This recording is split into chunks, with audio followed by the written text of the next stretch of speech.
Hey everybody, just going to take a quick break from the show to get you styled up with Stitch Fix. Shopping's hard. It's hard. With Stitch Fix, you get a stylist, though, who understands your style, your size, your budget, and they do all the shopping for you. Wow. This is excellent. Shopping, I'm telling you, shopping and figure out your style, it's overwhelming. Let somebody help you when it comes to getting dressed. We don't know what we're doing, so we let Stitch Fix help us out. A Stitch Fix stylist there. They know what works on us. We get the prices that make us look really good, and it feels good. You get some confidence boost walking around knowing that you're looking decent here. Oh, yeah. Yeah, we just give the stylist our sizes, style, budget preferences. We order boxes when we want, how we want, no subscription or any of that required. And they send called Just For Me pieces as well. Like, maybe you'd like this, and it's awesome. Outfit recommendations, styling tips. You keep what you love, you send back the rest. It's super easy. Yep. You can do it, and we are doing it because it's excellent. Personal styling for everyone. Get started today at stitchfix.com/STM. That's stitchfix.com/STM. Now back to the show. Hey everybody, just going to take a quick break from the show and tell you about Noom. Has Noom helped you? I believe it has. Oh, that's got an app. You can do tracking. It's terrific. It does. And Noom builds personal plans that can meet individual needs. That's the thing. Takes into account any dietary restrictions, medical issues, other personal needs. That helps build a plan that works for you. And yes, so I know that you've had your own personalized program here that you've been working on. And it's weight loss This is weight loss results that last. They stick around because you get yourself into a lifestyle change. That's what matters. That's mainly it. You can't just say, I'm going to cut that out for a month and then go back to it. That's not what it is. So I'm glad it's helping you. That's great. And it really does. I like the psychology and biology-based approach here. Yeah. Noom Weight uses psychology. That's why they say losing weight starts with your brain, but it also takes into account your unique biological factors, Jimmy. All of your multitude flora and fauna that goes on inside of you there. Sure. Yeah. Stay focused on what's important to you with Noom's psychology and biology-based approach. Sign up for your trial today at Noom.com, Noom.com here. Based on 3.5-year study of actively engaged Noom users with minimum starting BMI of 25. Individual results may vary. Visit our website for more information. Thumbtack presents the ins and outs for caring for your home. Out. Indecision, overthinking, second-guessing every choice you make. In. Plans and guides that make it easy to get home projects done. Out. Beige on beige on beige. In. Knowing what to do, when to do it, and who to hire. Start caring for your home with confidence. Download Thumbtack today. This week, in Marmaduke, Arkansas, two couples become close friends until sex, lies, and a crazy business proposition make it so all four people can't possibly exist at the same time, and the only solution is somebody has to die. Welcome to Small Town Murder.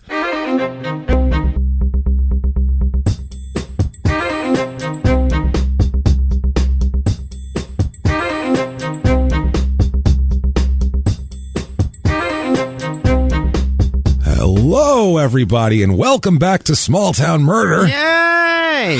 Yay, indeed, Jimmy. Yay, indeed. My name is James Pietragallo. I'm here with my co-host. I am Jimmy Whisman. Thank you, folks, so much for joining us. We are super excited this week, which is a weird thing to say about murder, but you know what? So what? It's a crazy story and a crazy show, and it's a wild one. This is Arkansas right here this week. We're going to Arkansas, and you're going to know it by the story, because it is wild. Buckle up for this week. Let me tell you something. But before we get to that, very, very quickly, just want to thank everybody for their reviews this week. We don't understand why they do anything, but for some reason, the reviews on Apple Podcasts, your purple icon there, they help. They help drive you up the charts. So if you haven't done it yet, do us a solid. Get on there. Give us 5 stars. Doesn't matter what you say. Just say whatever you want. I know it's annoying. You got to sign in, whatever. Just do it. It takes 30 seconds. It takes way longer to put together some crazy Arkansas murder story. So do that. Head over to shutupandgivememurder.com for everything. All of your small town murder needs, all of your crime and sports needs. Why aren't you listening to crime and sports? Sports if you're not. What are you doing? What are you thinking? You're messing up. So please listen to Crime and Sports every Tuesday. Also listen to P.S. I Hate This Movie every Friday, wherever you listen to podcasts where we make fun of bad romantic comedies. Also, you can get your tickets to live shows, which, who knows? Yeah. I mean, looking like, I don't know, they're saying maybe September on. I don't know. We don't know. We're trying. They agreed to have us. We're trying. Yeah. Buy your tickets and they transfer to whenever shows actually are. So that we do know. And eventually there will be shows. If we have to show up in a parking lot somewhere and scream the shit from the rooftop while you guys sit in your cars like a drive-in, we're going to do it eventually because we just have to. We're going to snap and have to do it. So either way, do that. Get on there. Get your tickets. Get everything like that. Head over to patreon.com/crime in sports. If you want to be a producer of ours, you can be a hero that we're going to talk about at the end of the show and have access to tons of bonus material, all sorts of stuff. I mean, there's been so much stuff. You're going to get access to this, access to the crime and sports stuff. And this week's Patreon episode will be Jimmy Whisman making his storytelling debut on the show. We're going to do a little Patreon flip, and Jimmy has come up with the story. He cultivated it. He wrote it all down, and he's going to tell it. Be true. I'm going to sit back and tell dick jokes and relax. It's true. So it's definitely. I hope it's true. I haven't fact checked. I don't know the story at all. Jimmy's going to tell me a story. It's definitely true. That's for everybody at the $5 and above level. So get on that just for that spectacle, if nothing else. So lots of other bonus material. Good stuff there. And if you just want to be a nice person and make a one-time donation, very easy to do that over on PayPal there using our email address, crimeandsports@gmail.com. You can do all of that. And that said, let's get on with the disclaimer. Yeah. We have to do that. It's a comedy show. Yeah. We have to warn you ahead of time. It's a comedy show. Small town murder. You'd say, maybe it's like a Dateline. Nope. It's not. It's all the stories are just as true as Dateline. Maybe more true. I don't know what they're doing with their stories, but I know that this is all true. We don't, make anything up for comic effect or anything like that. But around a crazy story, there's a lot of crazy things happening oftentimes, and we find those crazy things and talk about them. That's how this works. So it's a good time. We have fun. Yeah. If that sounds good to you, then we're going to have a blast. If it doesn't sound good to you, fine. You should take off. But I'll tell you one thing.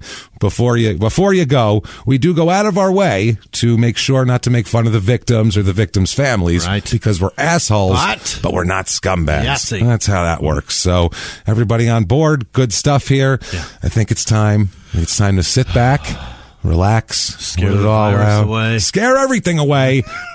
Shout it out. Shut up and give me murder. Let's go on a trip, Jimmy. Great. Let's do this. I don't know why we're doing it, but we're going to, for some reason, all the way to Arkansas. They brought us here. Oh, boy. We were in Idaho last week. It's been quite Alabama, then Idaho. Now we're in Arkansas. Oh, boy. It's been quite the journey here the last few weeks. We are in Marmaduke, Arkansas. Okay. Yes, Marmaduke, Arkansas. Like the dog. Let's find out if it was named after a cartoon dog or not here. How old was that fucker? Let's see here. It's in northeastern Arkansas in just a little panhandle that sticks out. Up there? Little tip, two little tips that come out. Yeah, it's a little Arkansas panhandle, which is frightening because I've seen dead in the middle of the pan, and that's frightening in Arkansas. So it's a little scary. It's a weird state. I would say 2 hours and 40 minutes over to Little Rock, about an hour and 40 down to Memphis, if you want to go someplace better, I guess. 4 hours to Mount Ida, Arkansas, which was episode 133, our last Arkansas episode, which was August last year. Okay. So we're getting back in the groove of Arkansas. This is in Greene County, zip code 72436, area code 870. It's a small town, 1.3 square miles. Super small. Little small town with a bunch of rural shit spread out around it. Most of the people live in... It's rural. There's everybody has a couple acres. We'll talk about it in the real estate report. But town motto here, this is right off the website, and this is the only one I could find. And it's pretty weak, I got to say. It's one of those, they didn't even like a work and play and do it like one of those. It's City of Marmaduke, a nice place to live. Okay. That's all. This one too. Nice place. Come on over. Us too. Us too. Then I did a little extra research. Yeah. You got to go through that extra layer of the onion, as I'm sure you found out from you researching an episode yourself. You got to You got to go a little deeper. So James, I started researching another man. I've done it before. Oh, I've done it before. What? Iowa? How did he get there? I've done it plenty of time. Looking up a court case, I'm like, he did this too? What a monster. And I'm like, wait a second. He's already in prison. How'd this happen? Yeah, no. I found another town motto, though, if you dig a little deeper, and it's, quote, if you leave food on the counter, it's ours. So I don't know. It's a little Down cartoon. I don't know. So the history of this town, the town of we need to know why the fuck it's called Marmaduke. Yeah. I feel like right off the bat. It's a joke. It's the pop culture reference is more powerful than whatever the history is, I'm sure. By far, yeah, that's overcome it, which is strange because the person it's named after is a very interesting man. Yeah? Here, it's a Confederate Major General John Sappington Marmaduke. Jesus. Which sounds completely made up. Yeah. This is Major General John Sappington Marmaduke. Right. And he comes out with like a mustache that goes all over his mouth in a cartoon with like more medals than, you know what I mean? The whole shirt is just medals. It's like a ridiculous person. Got to prop him up so he doesn't throw out his back. He goes, he tips He's got forward. so many medals. Like, tip the general back up. He's like, I'm sorry, I'm too much of a hero. And he ends in there. He later also was governor of Missouri. Really? They elected John Sappington Marmaduke. No kidding. As their leader in Missouri here. Now, Marmaduke was said to have established a camp for his soldiers near the site of the present town. Yeah. So there's a rumor that he passed through near the town. Oh. Therefore, they just named it after him. He was nearby. He's the best person that's been the closest to our shithole town. It's in the middle of this is in the middle of nowhere, right. Everybody. Like this, there's no highway. There's this is just, there it is. Yeah. Keep on driving until you don't see roads no more, and you're almost there. That's the kind of town we're talking about here. It's not off the 40. Right. You know what I'm saying? Like, it's like that hotel off the 40 in New Mexico where they're like, we had a famous guest once, but it's obvious that their bus broke down. Yeah. And they were like, shit. happened to stay there. Well, we got to stay here for the night till the part comes in. Right. So or their it was like a Doc Hollywood situation. Right. They kidnapped Michael J. Fox. Their driver just loved to drink and was too drunk to keep going. He's just shit. He's like the League of Their Own driver. He's pull it not over. Taking it anymore. Sometimes you got to pull it over. Where'd Lou go? Who's Lou? I'm fucking Lou. It's a totally different movie. It is. Please let us stay, Lou. I'm sorry. That's the best line in that movie. So anyway, that's when they decided to have a town here.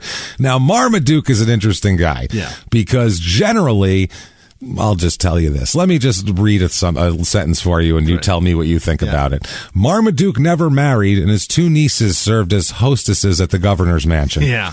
Yes. What you just thought, that's what everybody thought. It's the same thing with Buchanan. The president had his niece be the welcoming committee. The governess, basically, in the White House. And you're like, I don't know about that. Is that eyeliner you're wearing? You're the most powerful man in the country. There's nothing Why wrong. don't you have women all over the place? Yeah. You don't want like them. them. Yeah. Ain't nothing wrong with it. No. Do whatever you want. If you want to be a gay Confederate general, that's up to you. Just because you're gay doesn't mean that you can't be a Confederate general.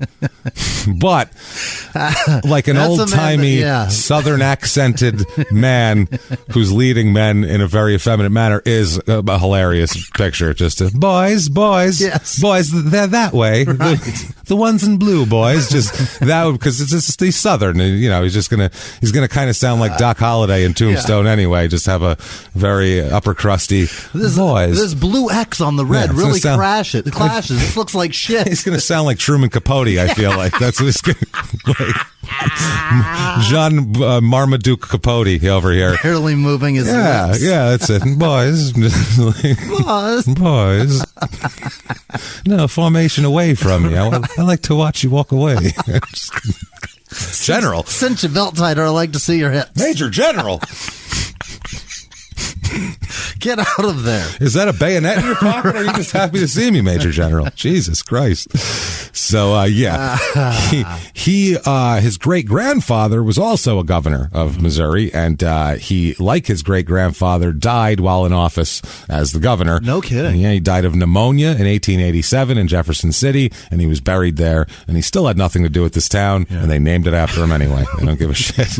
They died of that a lot back then. That's what happened. That was a common one. Oh, shit, yeah. They'd just be be like, I got a little cough. I'll still go outside and do whatever I got to do. My lungs are full. I can't breathe. Oh, well, and then they just die. It's over. Not a lot of help for those people back then.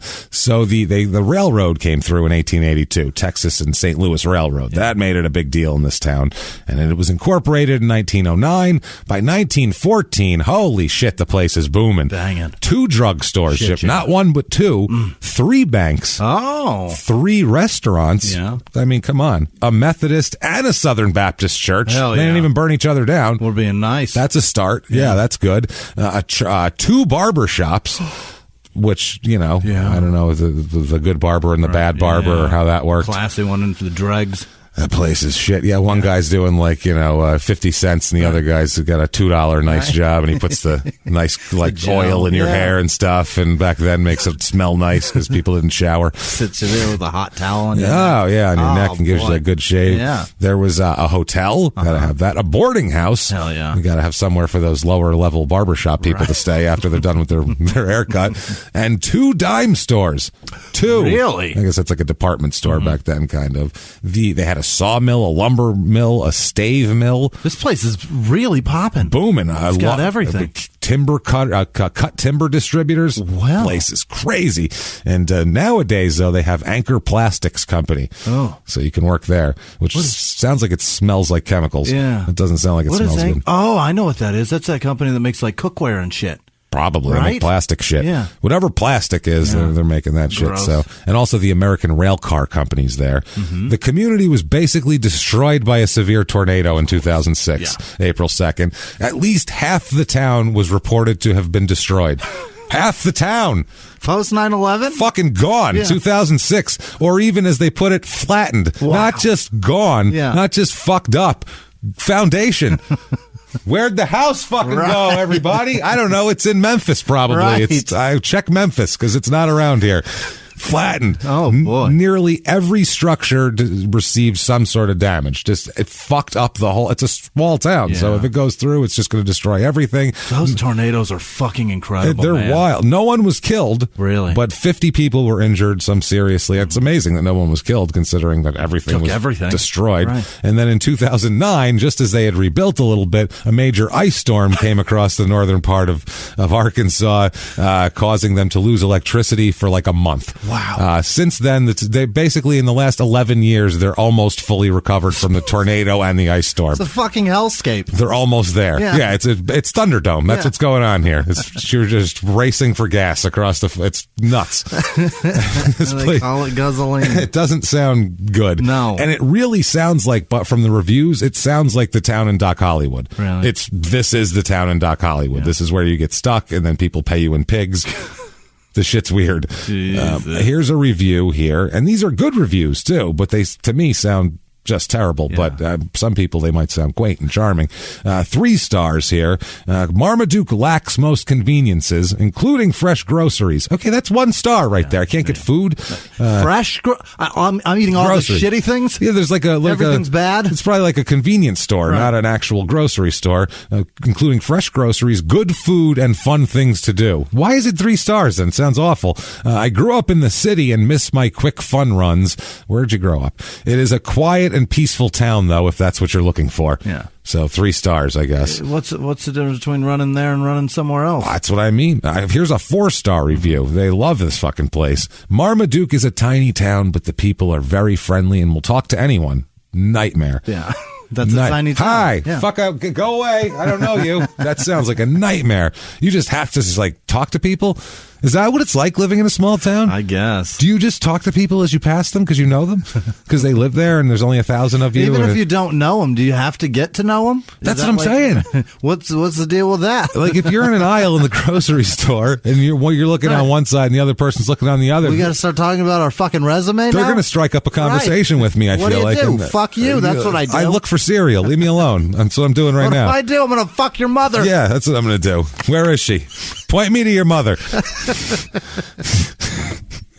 And also, do you think these new chocolate Lucky Charms are good? Because they look delicious, but what do you think of these? How about these peanut butter pops? That's what I'm looking at. And if you have an opinion on those, we'll talk. So everyone oh, Jesus Christ. Anyone will talk to you. I love living in Marmaduke because you know everyone in town. Again, nightmare.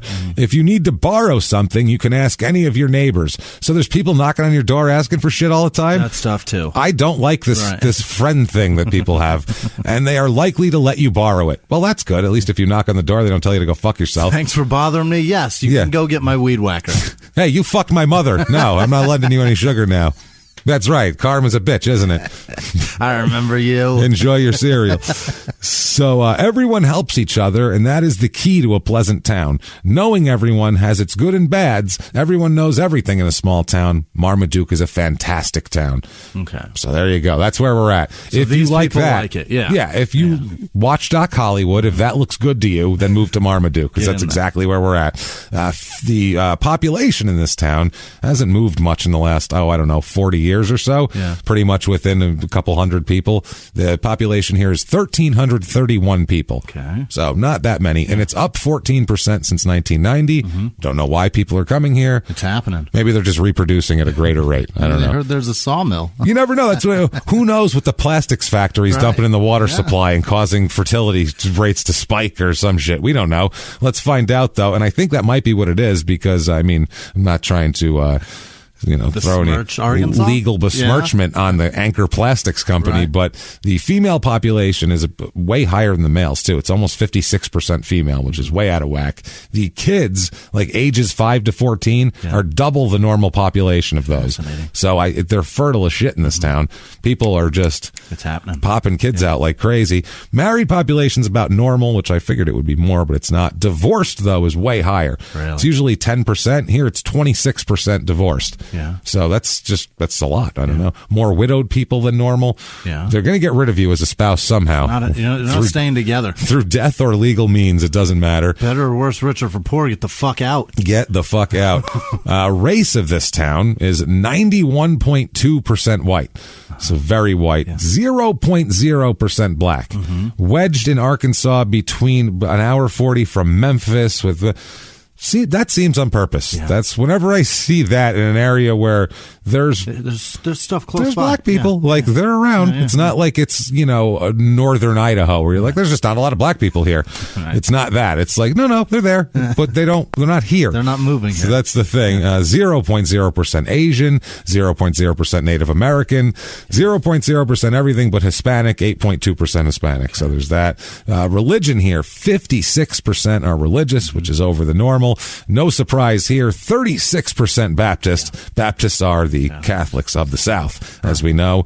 It's 1% Catholic.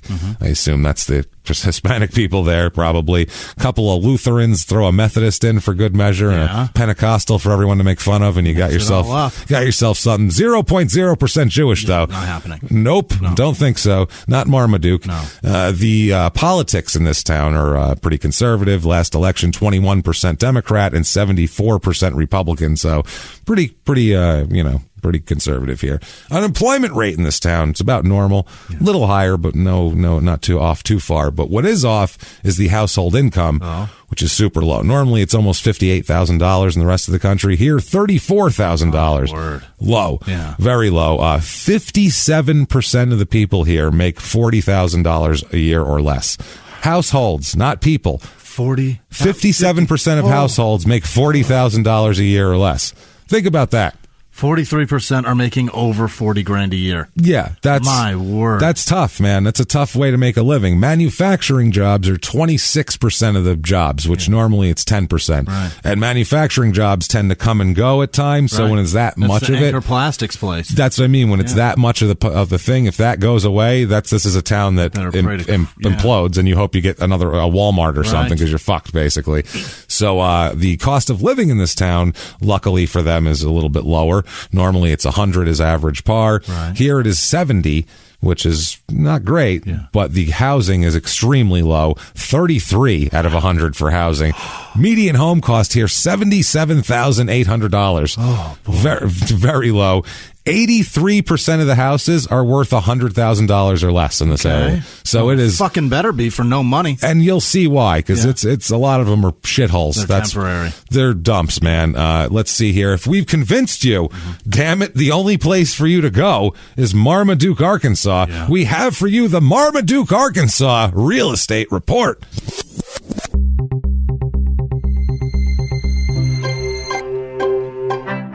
Your average 2-bedroom rental here is a little under $700 a month, so still seems high. Yeah. That's a little high. Very high. I found a place here. It is 0.89 acres, so almost a whole acre. It's awful, Jimmy. I have a picture of it for you.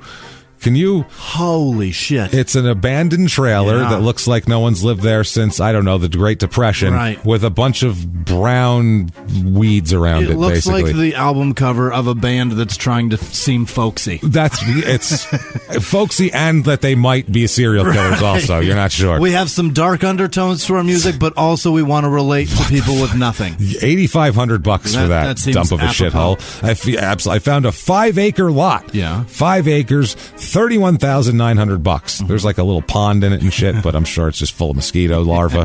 It's disgusting. I found Byproducts of plastic. Oh, you know it, prep floating. 4-bedroom, 2-bath, 2,368 square feet. Ugly as sin. Yeah. Ugly shit house on 2 acres, mind you. 2 acres, $103,082. That's very Several specific. acres. 2 acres and a big house. Right. Almost 2,400 square feet. 100 That grand. is so cheap. Sweet Jesus. That's how little you want to live here. Yeah. They're like, please, we'll put a house, 2 acres. We're only we'll throw in making it another enough acre. money to like make you have to have a job and be here. That's all it but is. Barely. Yeah. Like you could work in You're town. gonna live like a king. It's amazing. It's a dump though, and $103,082 is very specific. Yeah. 80. No, not 85. Well, how about not 80? So, things to do in this town, as you might imagine, it's just overrun with things to do. Really, there's nothing to do here, but I did find the program from last year's Marmaduke Independence Day celebration. Oh boy, July 4th. We are celebrating. Oh my, they had quite the celebration here. On Friday, June 29th, they had at 6 p.m., there was a beauty contest for 6 to 9-year-olds. Not even like a pageant, a beauty.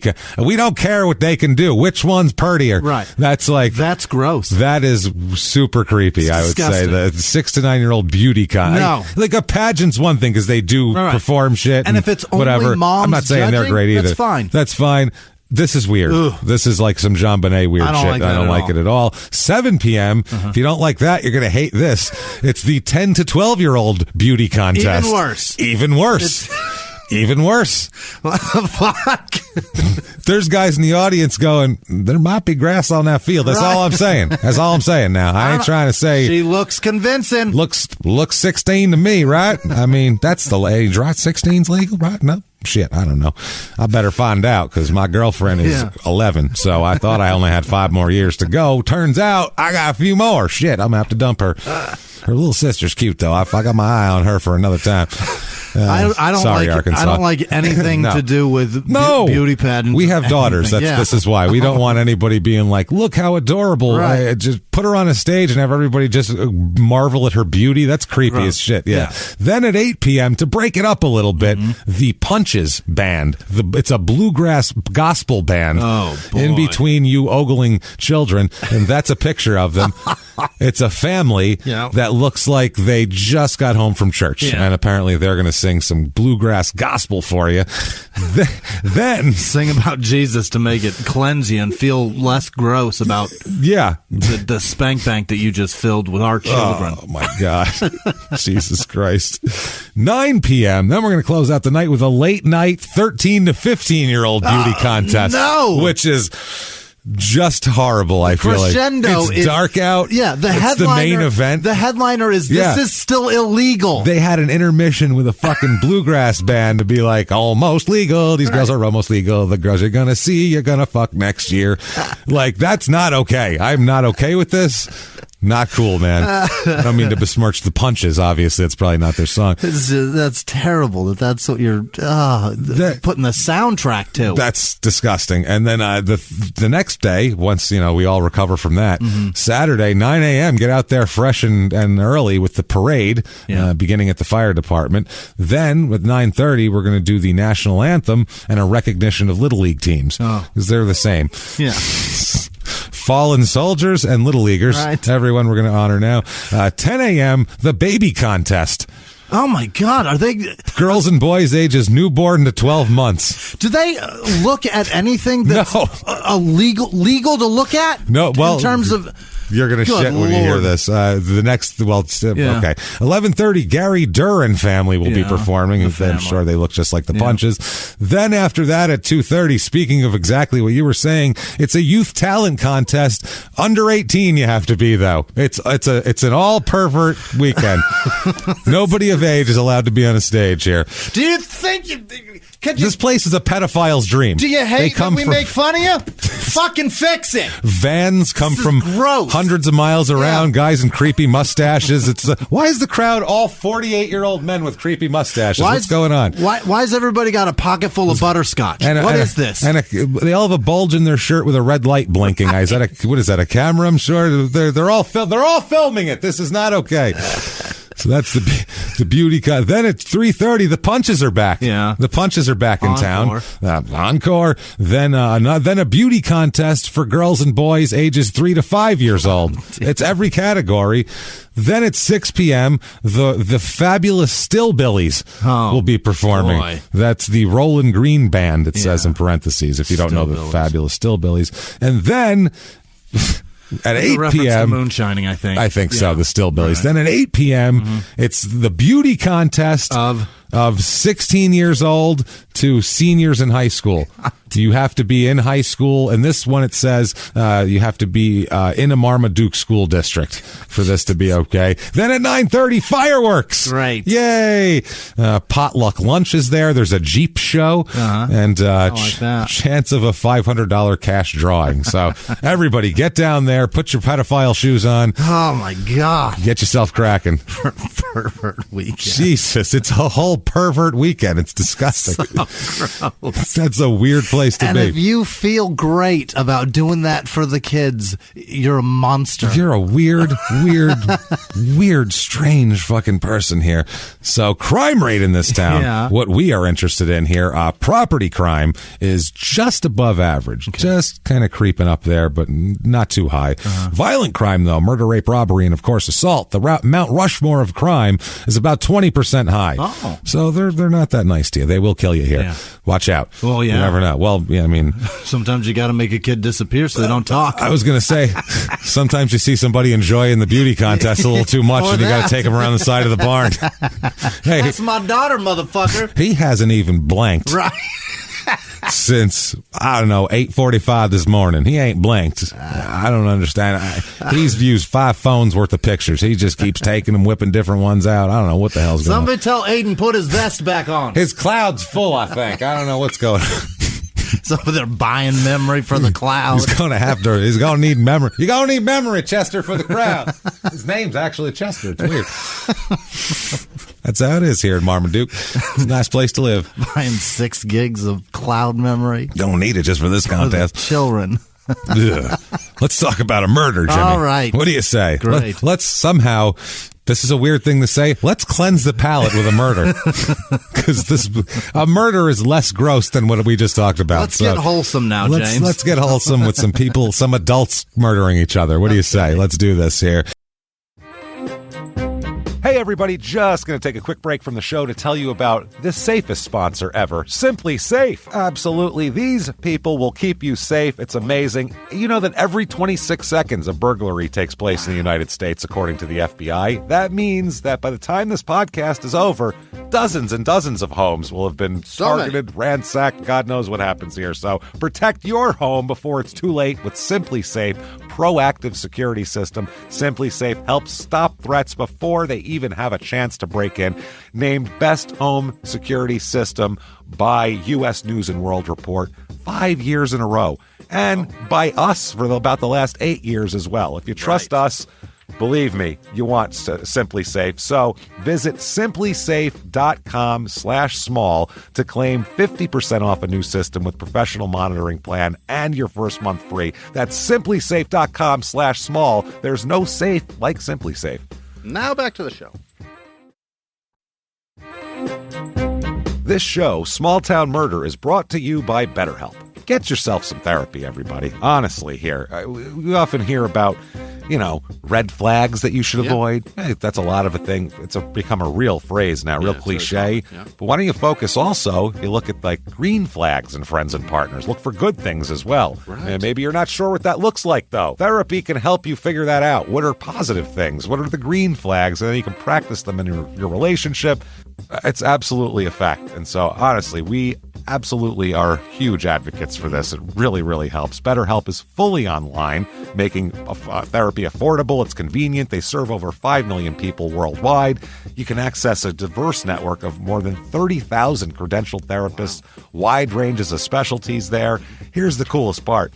You're not getting along with your therapist, you're just not feeling it, you can switch at any time, no extra charge. Wow. The thing is, they want you to get help. That's it. And you can do it with BetterHelp. Discover your relationship green flags with BetterHelp. Visit BetterHelp.com/smalltownmurder today to get 10% off your first month. That's BetterHelp, HELP.com/smalltownmurder.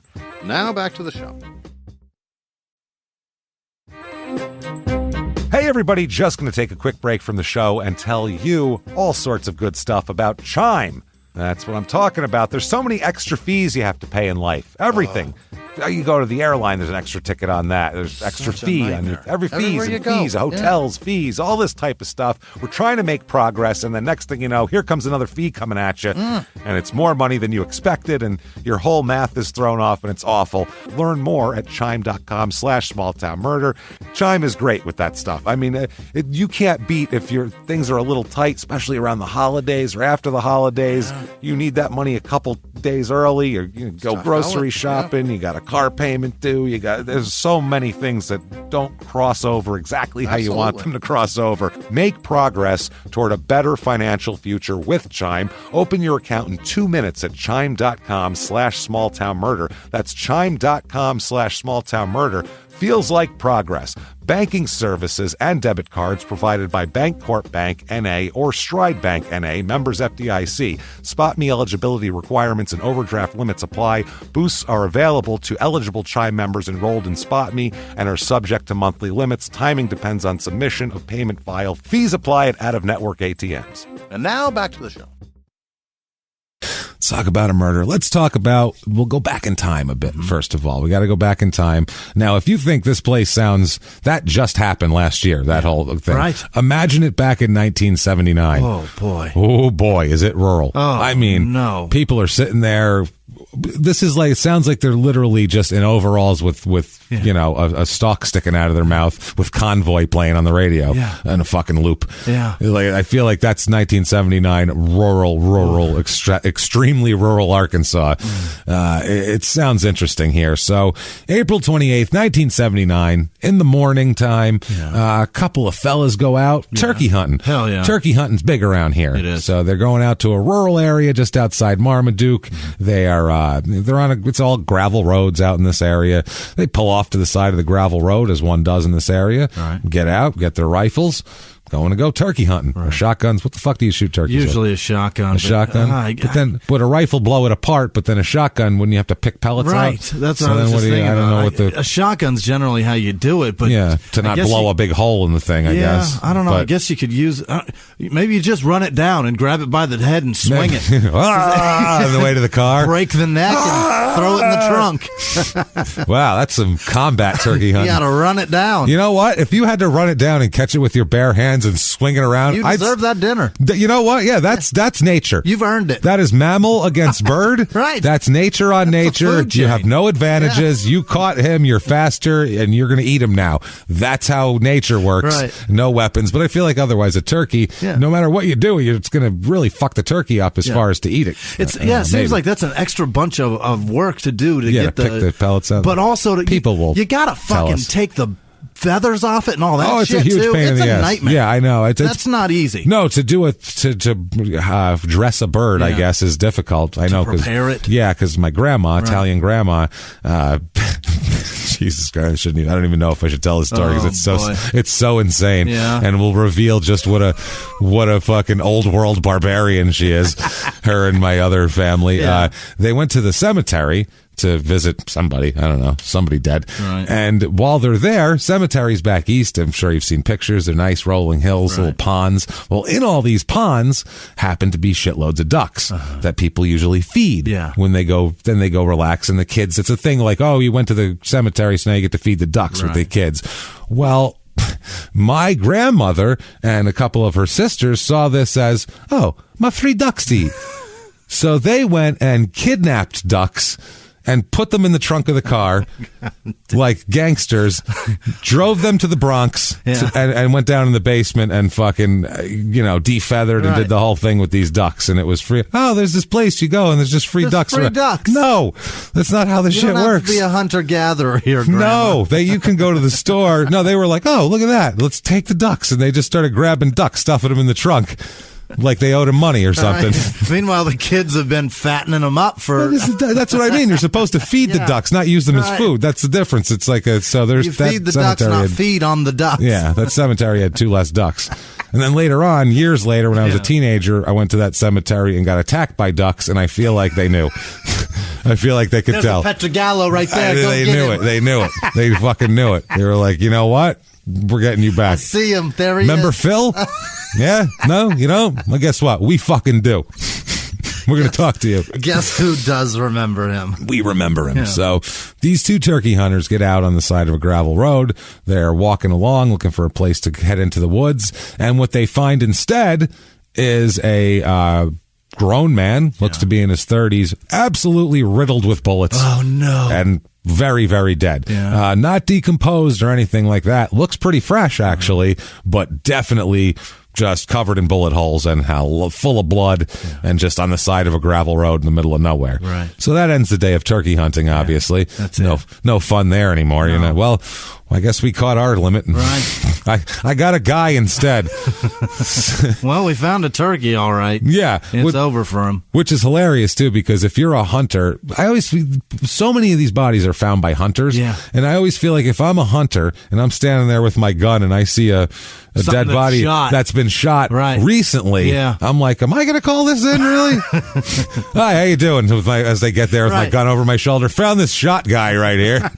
Even if, ballistics later on, but at the time, for the time being, they're going to be suspicious of you probably. Hey, officer, if I found a body that's shot, I'm out in the woods now, I've got a gun on me. Does that make me prime suspect? Is that bad? I didn't find a body. I didn't. Nope. But just in case I did. I was just thinking about it. You read a lot of stories and things. I've seen the news, and just in case I'm like, I could come across a body at some point. I gotta go. Yeah, that's. People are always anxious to report bodies when they find them, and I mean, why? I get closure or whatever. I don't know, but I don't know if I'm being perfectly honest with you, and maybe this makes me a terrible person. I don't know if I might just be like, well, I'm going this direction now. You know what I'm saying? Like, it might be like if you walked in and like, 2 people blowing each other that you didn't know were in a, you'd be like, oh, I'm sorry, Jesus. Right. I feel like that's not my business. That's not my business. Oh, Jesus, I don't know you. I didn't kill you. I don't know anything about it. This is none of my business. I feel like that's how I would be. Now, I guess if I was missing someone and they were in the woods and someone came across them, I'd want them to report it, but still, I don't know if I'm that good of a person. I think it depends on the place and what the position and if it's super obvious that something really horrible just happened, and I know I'm not capable of that, I might report that because I think everybody it's been there knows, a while, like the guy that reported Heyman Lee. Yeah, you know what I mean. I think everybody that knows me knows I'm not capable of that shit. I'm gonna go ahead and call this one in. That's it, and it's also a place of where it is in terms of, is this a place bodies normally are? Right. Like that's what I didn't get with the Heyman Lee thing and the whole serial saga with Adnan and everything. Like, not that that's a saga; it's a real life thing. But that's what I didn't get is the guy who found her and reported her. That's Leakin Park. Like, literally in the homicide book, David Simon talks about how they train trainee cops. They take them out to look for things when they're in a big investigation, and they took one class out to Leakin Park to look for a specific body, and they literally told the class, half joking and half serious, don't go grabbing every body you find. We'll be out here all fucking day. We're looking for this body.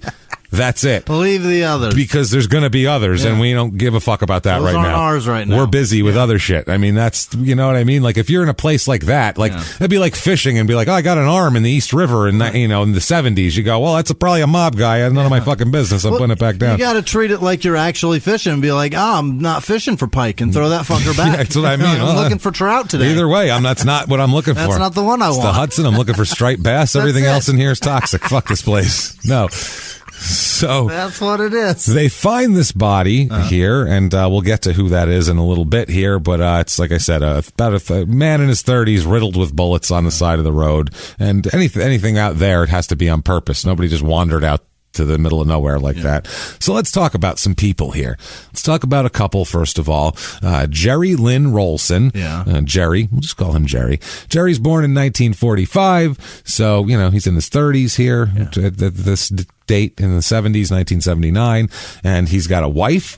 This is his second wife. Her name is Cecilia Ann Rolson, and Cecilia is spelled C-E-C-E, which makes it very complicated when you're looking things up. Isn't that how Cecilia's spelled? Most people spell it with an I. Most people, it's the more common spelling I found this week, because I didn't know this before, is C-E-C-I. L-I-A? Yeah, really? L-I-A, yeah. I didn't know that. I didn't know that either. Apparently it's this, so whatever. So Cecilia Ann Rolson, she's born in 1950. Yeah, I guess you're right. Yeah, I never knew, but they misspell, we'll talk about, they misspell her name all over the place. Oh, the Cecilia. poor thing. Yeah. So, you'll hear. I feel your pain, Cecilia. It gets worse for Cecilia, don't worry. Don't you worry. Cecilia has quite an odd run of it here. She's born in 1950, so she's 29 at this point in time, not quite 29 yet. Now, the Rolsons live in Marmaduke, and they run a small grocery store, little tiny grocery store here. And it's, I guess probably the only grocery store kind of in town, or at least one of two. There's not a lot of shit going on. I mean, today a review said no fresh groceries. So it's not a town that's spewing with grocery stores. So they own a small grocery store that they operate. And Jerry is also, he's into the public works here. He's a member of the City Council Landfill Commission. Oh. So, hey, big guy there. I mean, he's practically a lord. Hell yeah. It's a city landfill. Oh, sir, come right in. We have a table for you. It's our best table here. The city county landfill commission board guy is here. Come on. Fucking look alive, everybody. So Jerry has a 13-year-old son named Jerry. He's not a junior, different middle name, but he's still Jerry from a previous marriage. So I don't think he lives with them full time, but he sees Jerry. Jerry sees Jerry, and he has a new wife here, Cecilia, and that's how this is all working. Now they run this grocery store, and who ends up moving in near them is another couple. A couple named Carl Leip, and he's born in 1946, so they're all around the same age here, and his wife Rose, who's about Cecilia's age. So everybody's around the same age and within a few years of each other. We should be friends. We should all be friends, especially in a little town like this. I don't know how many couples of this age there are, so you probably don't have a lot of people to hang out with. Of course. If you find people you match up with age-wise and whatever, as long as they're not into crazy shit, you'll be friends with them at that point. So they become acquainted when the Leipes move into a house behind the grocery store. So that's how they end up. Got it. Yeah. If one person, you live right there, you're going to go to the grocery store all the time. Hey, I see you all the time. Are you new? Oh yeah, we live in the house behind it. And that's how friendships happen in towns where people, in towns where people insist on talking to each other for no reason. Did you pay your garbage dues this week? You better. On the commission. You better, because Jerry's he's pretty strict about that landfill shit. I'm not going to lie here. He's not going to let you dump. You're going to have it all sitting in your yard, I'll tell you what. So now Rosa, she started working at the grocery store as well to pick up a few extra bucks in February of 1979. So that's even more kind of they're intertwined. She needs a job. They're having some financial difficulties, and there's not a ton of work around here. So she works for them. So, yeah, they were like, well, come work for us a shift. Take that. It'll be nice for us to have a night off, and you can do that, whatever. Nice deal here. So Rosa starts to become very good friends with Cecilia. The ladies really pair up, and Rosa starts to confide in Cecilia about, everything and her troubles and her past and her marriage and... You get two ladies together. Right. No offense, ladies, but you tend to, like men when they get together. It's a different thing. When men, not that all women talk about their lives, but women tend to be honest and open with their friends about their lives because they're nice to each other. Yeah. They're just nicer, so they think that their friends actually care, and then their friends actually act like they care, and they try to help, and then they listen to each other. Whereas men, we don't do that. The way dudes work when they hang out, they try. It's like a one-up of like, kinda. I did this once. Oh, yeah, I did this once. Yeah. Oh, is that right? I went and rode a dirt bike down a mountain last week. No kidding. I rode it up the mountain. And women will be like, he's an asshole. He does this. And the other one's like, mine's an asshole. He does this. Yeah. So they like one-up each other the other direction. Or they commiserate downward where they one-up each other down. That's what I'm trying to say. It's down or up. Well, men do the same thing with that, but it's not about their lives. Yeah. Men do it about different things. Right. Men will talk just as much about something that means nothing. We'll talk about, get together and literally talk about stupid sports shit for an hour, whereas women would be deep into their conversation about their lives, maybe. How mad they are about it. They're capable of doing that. Yeah. We'll put it that way. Not that they do every time. We're not real capable of expressing we're bad at it. It's a lesson in humility, I think. We're bad at it. Yeah. It's not good. No. We probably do better if we would explain shit to each other, but we don't because we're afraid of the reaction. Yeah, but that's why they go and bitch about us, because we don't ever talk. That's the thing. So it's a vicious circle. Listen. Yeah, and that's the point. That's what they're bitching about the whole time. That's what the women are saying the whole time, is they're not listening while we're off not listening. Yeah. So sorry about that. I don't know what to tell you. Certain things it's just, we try. Yeah. It's not to make excuses. It's just, I think our brains might work wrongly or differently or in a different way. I'm not sure how that works. Something that I like. Yeah. See a newborn baby and have a man and a woman standing next to each other and watch the different reactions. Yeah. A guy's reaction, you might as well put out, like, I don't know, tools to like grill barbecue tools. Like, oh, that's a nice brush there. That's the way we look at it. Hey, look at that, a baby. I'm not responsible for that thing, am I? Unless he likes your fucking festivals in Arkansas. And women are like, oh my God. Yeah, it's so cute. They have the same reaction if he likes that festival. Yeah, that's exactly. Then you go, oh boy, what's going on here? Why are you so excited about this baby? Shit is creepy. So they become close friends, Rosa and Cecilia, confiding in each other and everything like that. Especially Rosa really confides in Cecilia a lot. And not only do they become very good friends, they also become sexually intimate as well. The ladies, yeah. Oh, Rose and Cecilia start a Marmaduke grocery store lesbian love affair. Scissor fest. Which is fucking amazing. Hell yeah. Amazing, by the way. This is awesome. In the spirit of the great General Marmaduke, we need to have some same-sex action here. So, the ladies become sexually intimate. Under the men are not aware of this, oblivious obviously. To the dudes, right. Oblivious to they have no idea. The dudes are oblivious to this happening. Yeah. They're like, oh yeah, the girl, I don't know, they're hanging out doing something. The guys are excited. Right. They're like, yeah, they went away. Now we can talk about sports and shit. And meanwhile, they're fucking. So we're dumb. Just shows you how stupid we are. Like, isn't that girl? We got rid of the ladies for the whole night. Now we can drink 5 beers while they fuck each other, and that's. You think there was a? And we're high-fiving about it. Yeah. Idiots. Fucking dummies. We're not smart. You think there was ever a moment in there where the girls were like, they would love to watch this? Oh, yeah, I'm sure. We're not going to let them, but they would certainly enjoy it a lot. Oh, boy. If I had a camera, we could film it and then not show it to them, but it's 1979. Pay our own bills. Maybe. And leave these fucking idiots. Well, it actually turns into a little bit of a different thing. Yeah. Cecilia... Well, Jesus, this is so weird. I don't even. You don't expect this coming out of a Marmaduke, Arkansas grocery store. Not the the same sex thing. That's fine. Yeah. But more this part where Cecilia has an idea now. She says this is what I want to do, okay? I would like to, and this is with Jerry's approval. Jerry's involved too, her husband. Cecilia says, this is what we're going to do, okay? Rosa, check this out. Yeah. Jerry's on board, so don't worry about it. You're going to have to talk to Carl. That's your thing. He's your husband, right. But my husband's on board. What we're going to do is let's start a prostitution ring out of the grocery store. No. Oh, yeah. Stop that. Let's start a prostitution ring out of the grocery store. Well, I'd like to set up a business, is what she tells Rosa. And the thing why she asks Rosa is because Carl and Rosa used to be in the prostitution business. What? Rosa apparently, long time ago, was a prostitute, and Carl was her pimp. Oh my God! That's apparently how. That's how this got together. That's how they got together. Apparently, my God. Or they were going out, and he was kind of doing it on the side because they needed money for whatever. Who the fuck knows how it came to be? Holy I don't know if he walked up in like a velvet outfit with a feather sticking out of his hat, going, "Yo, bitch, get over here." I don't know if that what is happening, or if it was more like, "Hey, we need to pay the rent, and if you fuck Cooter, he'll give us $100 for the rent." I'm not sure.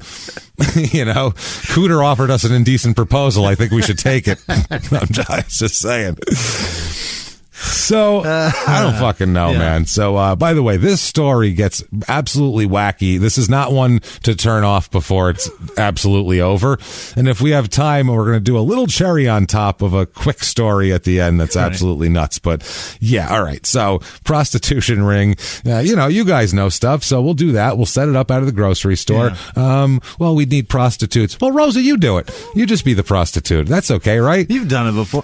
Who do we know? Rosa, do you know anybody that has experience in the pussy sales? Do you know anybody? We're looking for somebody who's got not as like a broker, actually going out in a field. In the field is what we're looking for. Somebody field work. Could really use somebody like that if you know them. It's fucking bonkers. So basically what they said is Cecilia had sex with Rosa and had a little affair with her and then said to her husband, let's turn her out. Right. Which is essentially what they did, which is fucking crazy because they know they have the Rolsons know the Lipes have money problems and that's why Rosa's working at the grocery store and all this type of shit. So they're like, yeah, dude, we could totally pimp out Rosa. Which is just a weird thing to do with your friends. I don't know. Maybe women aren't nicer than men. I just was going to say, Cecilia is an interesting cat, at least. A smidge on the mean side. It's odd. Yeah. What about you, Cecilia? Now imagine now Rosa's got to go home and go, hey, Carl. Yeah. I made sloppy joes. It's going to be great. It'll be ready in a minute. Quick question. Yeah. How would you feel? I've been wanting to go back into the workforce. Yeah. Well, you work at the grocery store, don't you? Just work on take an extra shift over there.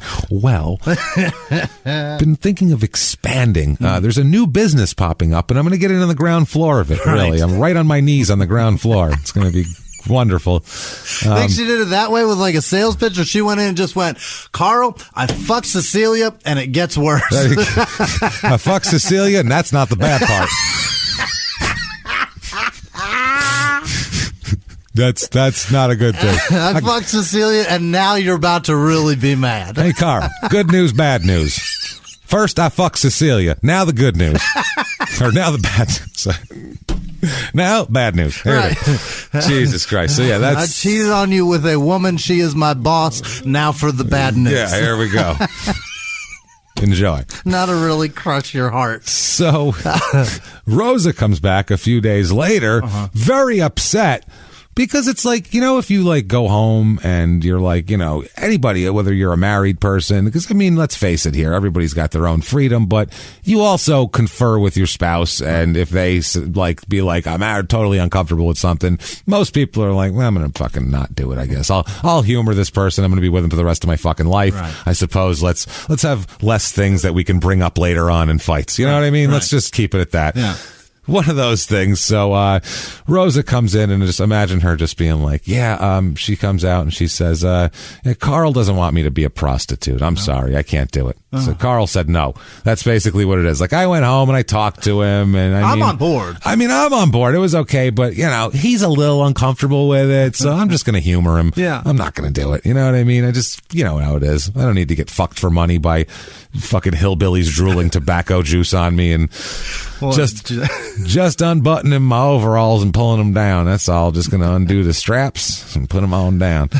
So Carl doesn't want her to be a prostitute. So Jesus Christ, this isn't right. So Cecilia, you'd think she would drop it right there. Well, our friends don't want me to pimp out their wife, the wife of this couple. So maybe we'll go back to just playing fucking Yahtzee and shit on the weekends instead of trying to run a prostitution business. But over time, over the next couple months, she really wants to start up that prostitution business, and so does Jerry. They're really into it. They're like, man, we could just sell Rosa. I mean, fuck, man, life is going to be a lot easier.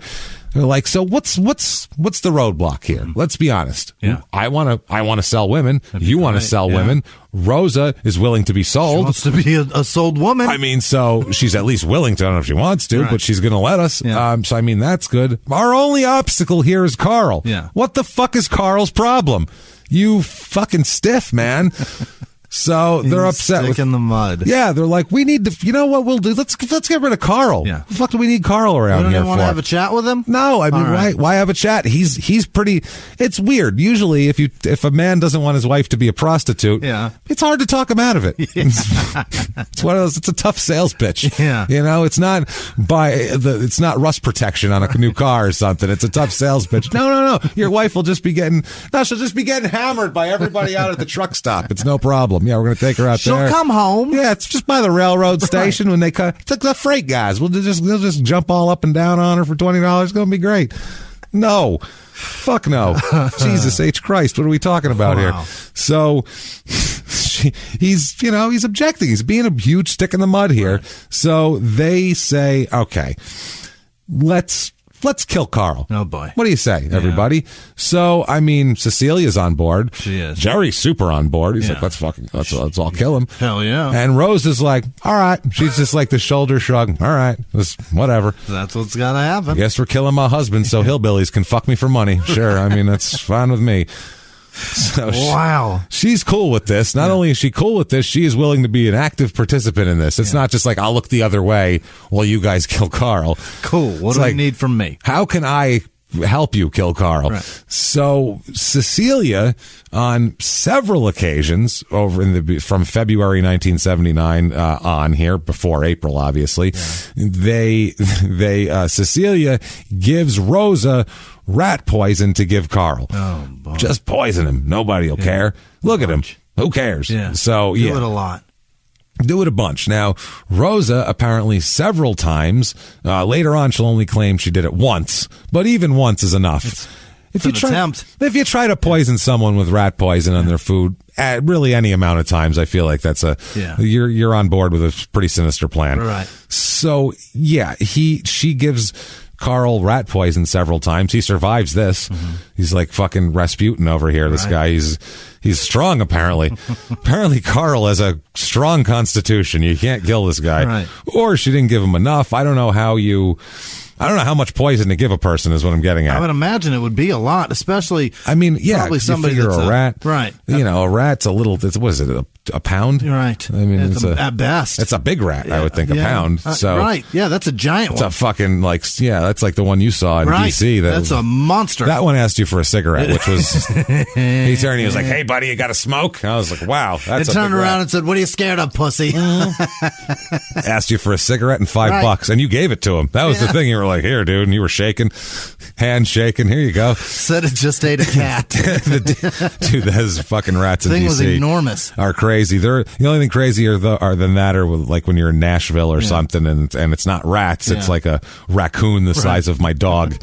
Like, holy shit. Yeah, or possum that looks like a giant rat, which is frightening. That could be what it was. It was fucking horrifying. Are there possums in the city in DC? Gotta be. I mean, around. I mean, there's nothing but woods and swamps and shit outside of it. So I guess they could wander in. I guarantee they're there. He got lost in an alley and shit. Right by a freeway or something. Yeah, that's creepy. Scary. So April 20th, 1979 comes along here. And at this moment, Carl changes his life insurance policy. Really? He had a $5,000 insurance policy, life insurance, which is barely, I guess in 79 will pay for your funeral, I guess. But outside of that, bomb you. Not much, even in 79. And now he ups it now to $16,500. 3 times it. It's 3 times the money. So that's, whoo boy. Yeah. In Marmaduke, you can buy 2 of those. You can buy 2 acres of property basically with the shit trailers on them there for that. So it's not bad. Imagine what you could buy in 79 for it. Probably half the fucking town. Right. So Rosa tells.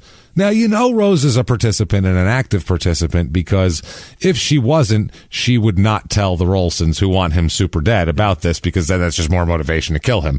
She told him? She tells the Rolsons he changed the thing and blah, blah, blah, and all of this. So out of this, they make a deal. Well, now they got more life insurance. So the Rolsons say, well, tell you what, before I was just giving you poison, you're going to kill your husband.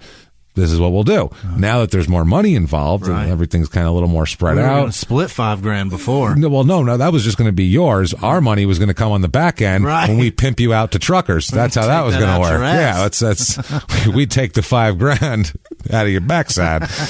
So instead, they say, "Here's what we'll do. Now that you have more cash, we'll just kill Jerry. You got to help, or we'll just kill Carl. Right. You got to help, obviously, and shit. But we'll participate in it and everything, and then you give us $5,000 out of your 16,500. Okay. So give us $5,000. We'll take care of them. And so now they're thinking they're going to get $5,000 and Rosa to sell to the local folk. And a new career. Yeah. She literally kept calling it a business. Yeah. Cecilia kept saying, look, we need to start this business. And it's like, that's not a business. No. Okay. That is, you're just selling a woman. Yeah. You're selling a woman. That's not there's no model and our we don't like the projections for this month. There's no board meeting. It's not a business. It's fucking, we're more of a business than that. You don't have overhead. No. You're just pushing a young girl into gross people's arms. Did they raise our insurance again? No. That's it. Start calling around. I am not having this. Jesus Christ. The fucking government up my ass for taxes. Right. This is ridiculous. We got to get our dividends. Yeah, dividends out to the shareholders. For Christ's sake, they're never going to leave me alone. This is a fucking nightmare. Dividends. Oh my God, guy sitting with like one of those green visors on with like an adding machine. This is ridiculous. Somebody needs to start fucking and sucking more or better than they are now because this business is not fucking feasible. It's just not going to work. The original combo meal. The original, right there, the half and half. The sucking and fucking, the old half and half. I love that on any of those hooker documentaries when they're just like, I got half and half for $30. I'm like, half and half? You're really reducing it to that? Like, come on, man. Just put it all over. A half and half. It just sounds so bad. It sounds like you ordered fast food. Give me a half and half. It's like a half chicken sandwich, half burger. Like, no, I don't want that. The fuck am I doing? So, anyway, April 27th, 1979 comes around. Mm-hmm. This is a big night. Yeah. Big night for the Rolsons and the Lipes. This is a Friday night. Obviously, a big night in Marmaduke. Right. Now, Cecilia tells Rosa that she and her husband, Cecilia and Jerry, are going to visit the Lipes that night.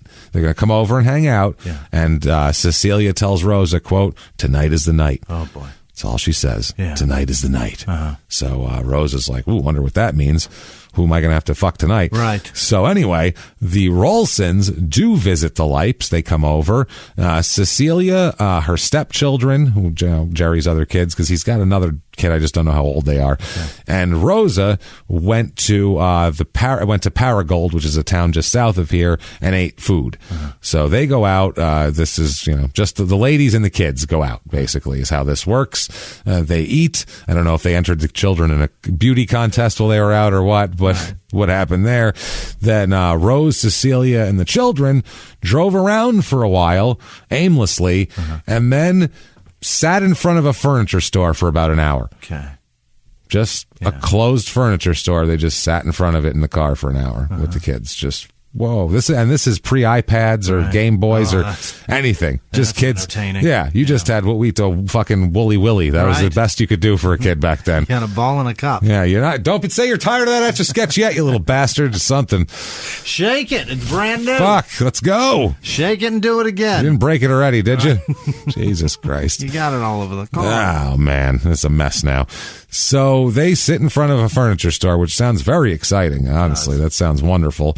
After that, the children were taken home to their where they live, because they don't live with the Rolsons. And Rosa and Cecilia drive to Carl and Rosa's house behind the grocery store there.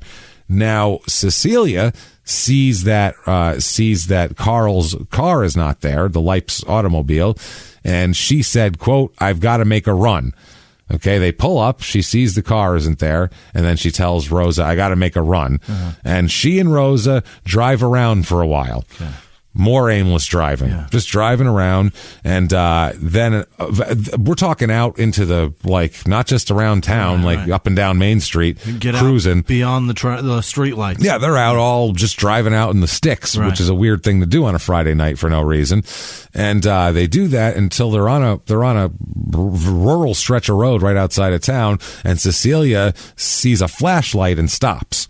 She sees a flashlight on the side of the road and stops, and the flashlight, bounces closer and closer, and it's Jerry. Wow. It's her husband, Jerry, and he hops in the car. They say if you've been married long enough, you can just find your ex. You sense people, your spouse. Yeah, right. You can find them, you sense them. Right. I was with my grandfather in the grocery store. We were just walking. My grandmother got separated from us. I was like 7 years old, and my grandfather goes, "Turn down this next aisle." And we turned down. My grandmother's there. I'm like, how did you know that? Well, he also probably knows where she wanders to in the stores. But he was like, "Just turn here. She's right there." Yeah. And then she was there. I was like, "How did you do that?" She's reading the romance novels. Don't worry about it. We've been married for 40 years, Jimmy. That's why. Yeah. And that's why. Apparently what happened here. That's what's going on here. Out in the middle of the woods, you can find that fucking idiot. Flashlight in the sky. Right. And you're there. He's out there waving down UFOs again. Let's just go out there. Let's go pick him up. Right. God damn it. Jesus Christ.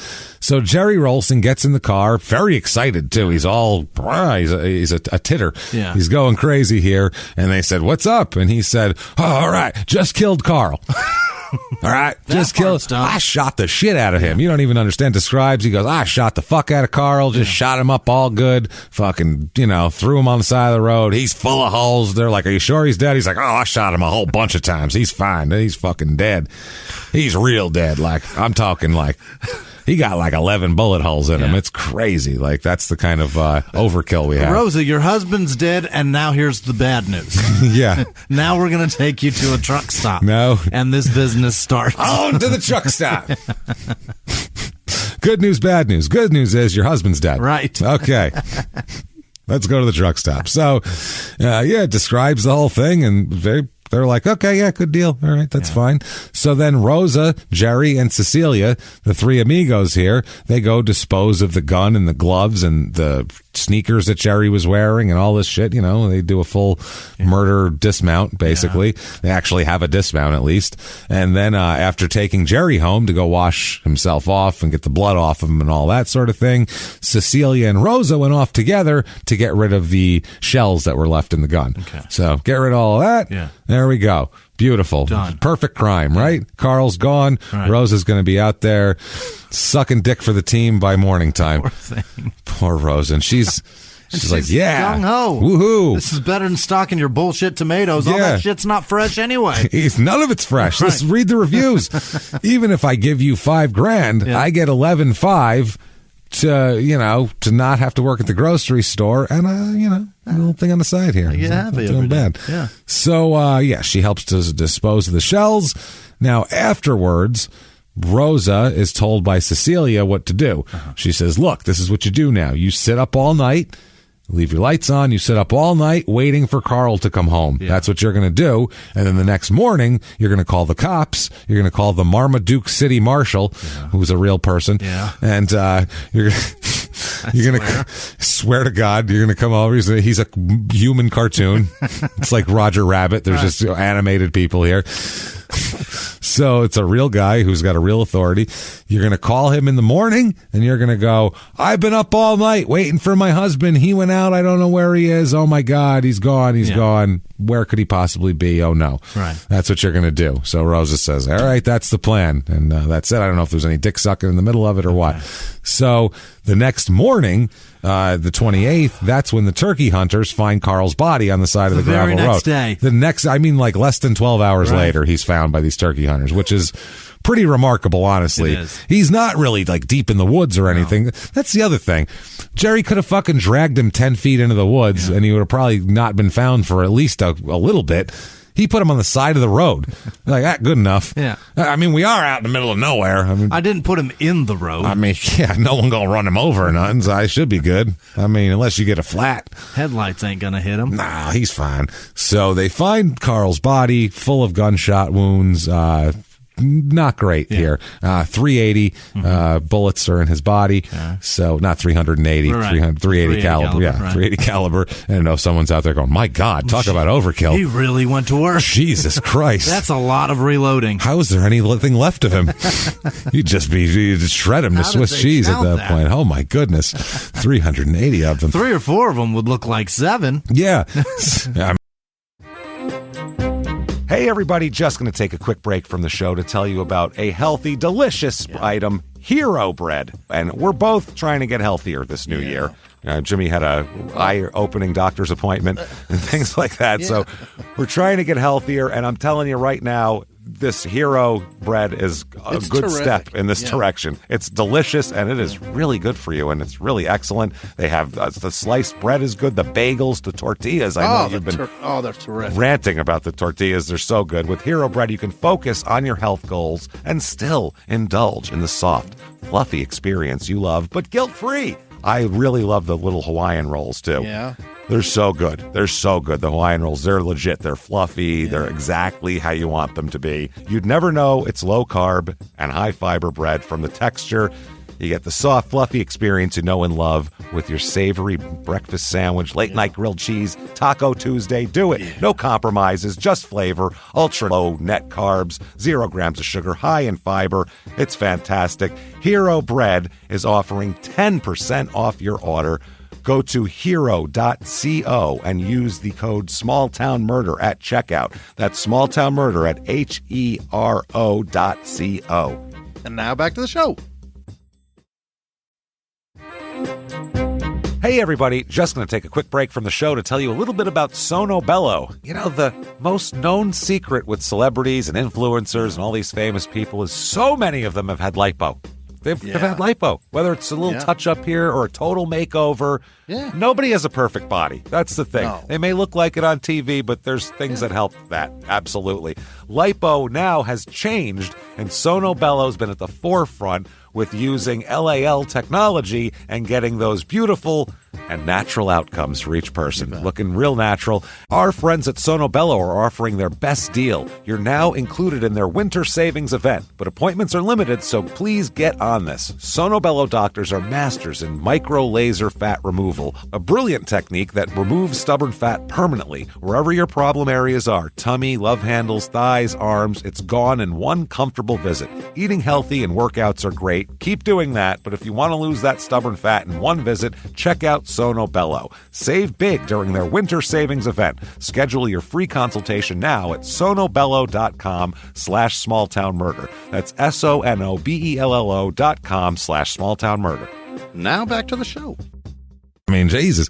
So they find him and they investigate over the course of the next month. And there's really not a lot to investigate in this town. No. They don't do much. They don't go a lot. Not like Carl's got business dealings all over the place and anybody could want him dead or he's a drug lord or something. Right. He's just a guy whose wife works at the grocery store. He lives behind. Like, there's not a lot going on. Right. So they're pretty much like, Rosa has to know something because they're the only people they know besides the Rolsons here. Yeah. So someone's got to know something. So they keep coming back to Rosa. They keep coming back to Rosa, trying to crack her. May 26th, 1979, Rosa finally cracks. Really? Finally gives it up. She's had enough. She's had enough. As she says, I am done. I'm done with the dicks. I'm done with the people. Yep. I'm done with it. She was not long for prostitution world. I can't eat any more Waffle House food. It's from the truck stop. I can't do it. And she agrees to not only tell them what happened, the police, that is, the Marmaduke City Marshal, right. Not only that, but to cooperate with them and to show them where everything is. Mm-hmm. So she does that. She goes and shows them where they threw the gun. She shows them where they hid the shells, where they did everything. The cops look for the gun because they threw it like in a ditch with some water and all sorts of shit here. So the cops apparently used a large magnet. They had a big, like a giant magnet, like a big, like metal detector looking thing with a big magnet, which is like drug the water. No, it's a big ditch. Okay, with just a little bit of like shitty water. Not like a lot. Like if it rained, it would be pool up and where things breed. Right. Yeah. All this shit flying around in the air in Arkansas from this place. That's where Stevie catches frogs. It's because frogs lack. What was it? Fish lack frogs. Bass loves frogs. It was bass. I'm like, is it bass or I think fucking? It was catfish and bass loves frogs. Catfish and bass. Yeah, catfish was the one I was thinking. I'm like, is that right? No, because it's bass in there too. So anyway, they use this giant magnet, which seems like a Wile E. Coyote Acme fucking product, basically. It's a very clever reason. We got a big Acme box. That's our big magnet. Get it out. We're going to go find this gun. So they get this giant magnet. And the box is metal. I can't get it out. Just drag the box. Drag the whole goddamn thing. We're going to use it up, boy, because that thing was expensive. That's half the department's budget right there. We got it. Matter of fact, I'm sorry. Deputy Johnson, you're fired. We have to let you go. This magnet's going to take your place now. Right. It's going to take the place of a deputy looking around in the bush. We'll just wave a magnet over and see if anything pops up. So they use this giant magnet over this ditch, and they fucking come up with a 380 pistol. Wow. They actually come up with a goddamn 380 pistol out of the whole thing. It's a 380 Beretta. And they find this, and they test it, and it's apparently the same gun that was used on Carl. Yeah. So all that matches up. It was in a ditch east of Pietragallo, which is the other town here, and near the St. Francis River. And so they also had divers going in the river too, but then they said, let's wave this magnet over, and that ended up working, which is hilarious. Impressive. It finally worked. Right. They're like, we've been using this magnet. It worked? What? Since the 40s. Right. Since, the government made it for the war. Right. Never used them, sold them to us little police departments. It ain't worked since then. Well, we did get a Vietnam veteran sticking. He got a plate in his head. That poor buddy, man. I tell you what, that was an ugly day, and he's never going to be all right. But you know what? Things happen. It's worth it to find this gun. He's still dead and attached to the magnet. We're just going to drag it anyway with the box. Get the box and with all that deputy that died. Bring the box and Deputy Johnson with them. We just drag it all down in the river. Bring dead Deputy Johnson along with the magnet. There's a gun stuck to it that they can't get off. Now we've got a gun too. It just collects things on there. People's keys are on there. There's like a Yugo from fucking this thing's just collecting. It's got an AMC pacer under it. You're like, what is happening? This is gonna bring the whole damn thing. Powerful. We're gonna have to drive this thing into the courtroom now with the pacer on it. It's powerful. You know what? It's better because it was hard to drag this magnet with that big box and Deputy Johnson's feet dragging. Now we just drive the pacer. Now it's a vehicle. Now it's beautiful. It's a fucking four-wheeled magnet at this point. So they find this gun, and they do a little work on this gun because they go, yeah, that's fine that this is the murder weapon, but we need some evidence. Where did this gun come from? Where do we get this gun? They trace it back to an individual. Oh, it's got numbers on it. Yeah, these people aren't like smart gangsters. They're fucking rural Arkansas grocery store owners that maybe want to sell their friend to men, they're not the most sophisticated people here. Who just concocted a murder plot. Yeah, no problem. So this is a guy, the gun is traced back to a man named Bill Bushong, who is a Pepsi route man. He drives a route for Pepsi. Pepsi guy. He's the Pepsi guy. Big Pepsi truck. Hey, Pepsi guy. That's where they got the gun. The hand cart. Yeah, that guy. He ends up saying that yes, because they go to him and they go, yeah, there's this gun traced back to you used in a murder. He's like, oh, let me tell you everything I know about that because I didn't kill anybody. I bought that once upon a time. I sold it. That's what he says. He says that he gave the Beretta to Cecilia in exchange for an old car. I mean, yeah. I was gonna say, I thought you were going to say in exchange for fucking Rosa. In exchange for some terrible things Rosa had to do. I was panicked right there. From everything we know, we don't think that Rosa ever actually participated in prostitution. Like, she wasn't ever forced into it by these people or anything like that. That's from everything we know. We don't know if maybe here and there, whatever, something happened, but it never got off the ground as a full-fledged business. But to earn the murder weapon through prostitution would be bad. Fucked yeah, up. No, this was in exchange for an old car, which is a little better of an up-and-up transaction here. This was after she had apparently repeatedly, over and over again, because he's the Pepsi guy who comes into the grocery store at the Pepsi, asked him to get her a gun for her protection. That's how small of a town this is. You're like, I need to get something illegal. I don't know anybody. I guess I'll ask the Pepsi guy. He comes in once a week. Like, you have no one else to ask. Jesus Christ. And it's Arkansas. That's a place gun? where a lot of people got guns. I mean, a gun shouldn't be too hard to find in Arkansas, right. I don't think. But apparently, she wanted a gun. He also says that Cecilia indicated to the Pepsi guy here, Bushong, that she needed the gun to do something, and as a matter of fact, would maybe you want to kill Carl Leip? What? And he's like, fuck no. I'll trade you a gun for a car. I'm not going to kill some guy I don't know who doesn't want his wife to suck dick for money. Like, that seems reasonable to me. She tried to subcontract it out? She tried to, but he was like, nah, I'm good. And he's like, she's like, well, can I get the gun at least? He's like, all right, that's cool, but I don't want to kill him or anything like that. Right, you got a car in exchange. Yeah, but she said, I definitely want him dead. He's interfering with this whole thing and tells him about tells this guy, me, Jerry, and Rose are trying to start this prostitution business, and he even says she used the word business over and over. We're trying to start this prostitution business, and she's complaining like Carl's being very unreasonable. That's what's hilarious about it. She's like, and he won't let her do it. Like, what the fuck, man? There's zero startup costs. It's not even a lose-lose situation. It's just all win. That's what I'm saying. It's all profit. It's all profit. So, so she's complaining to the Pepsi guy while he's standing there with his hand cart. With a dumb look on his face. Like, what the fuck is happening? I got to stock the Mountain Dew now. Can we not?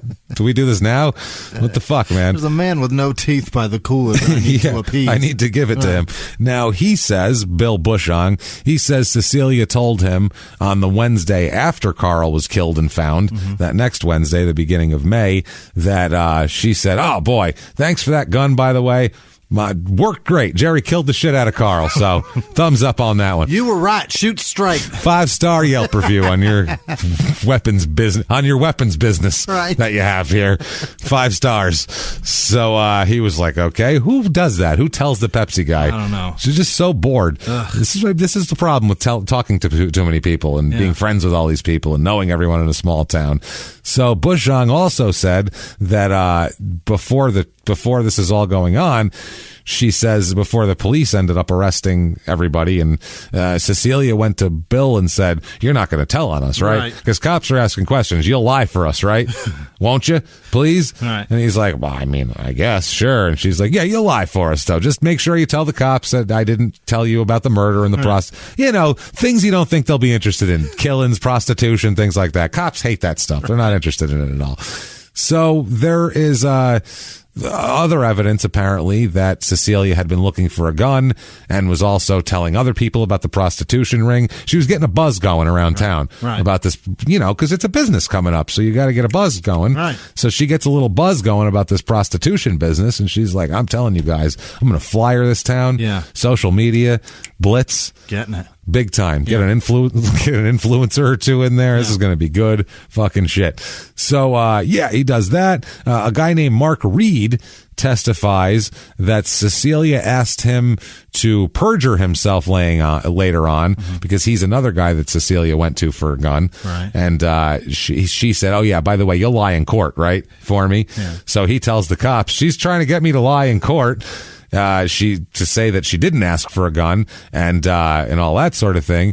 And by the way, both of these men, Bill Bushong and Mark Reed, also said, we also had affairs with Cecilia at the same time. Oh boy. So Cecilia's having affairs with everybody. Literally the Pepsi guy. Everybody she meets. Some other dude that she's just some dirtbag that she's looking for a gun for, and she's telling him about prostitution and murders and all this shit. She's just very open. She's a very open person, which that can be nice. Let me tell you all about my plans that are illegal and also fuck me right now. I was going to say, who wants to get fucking?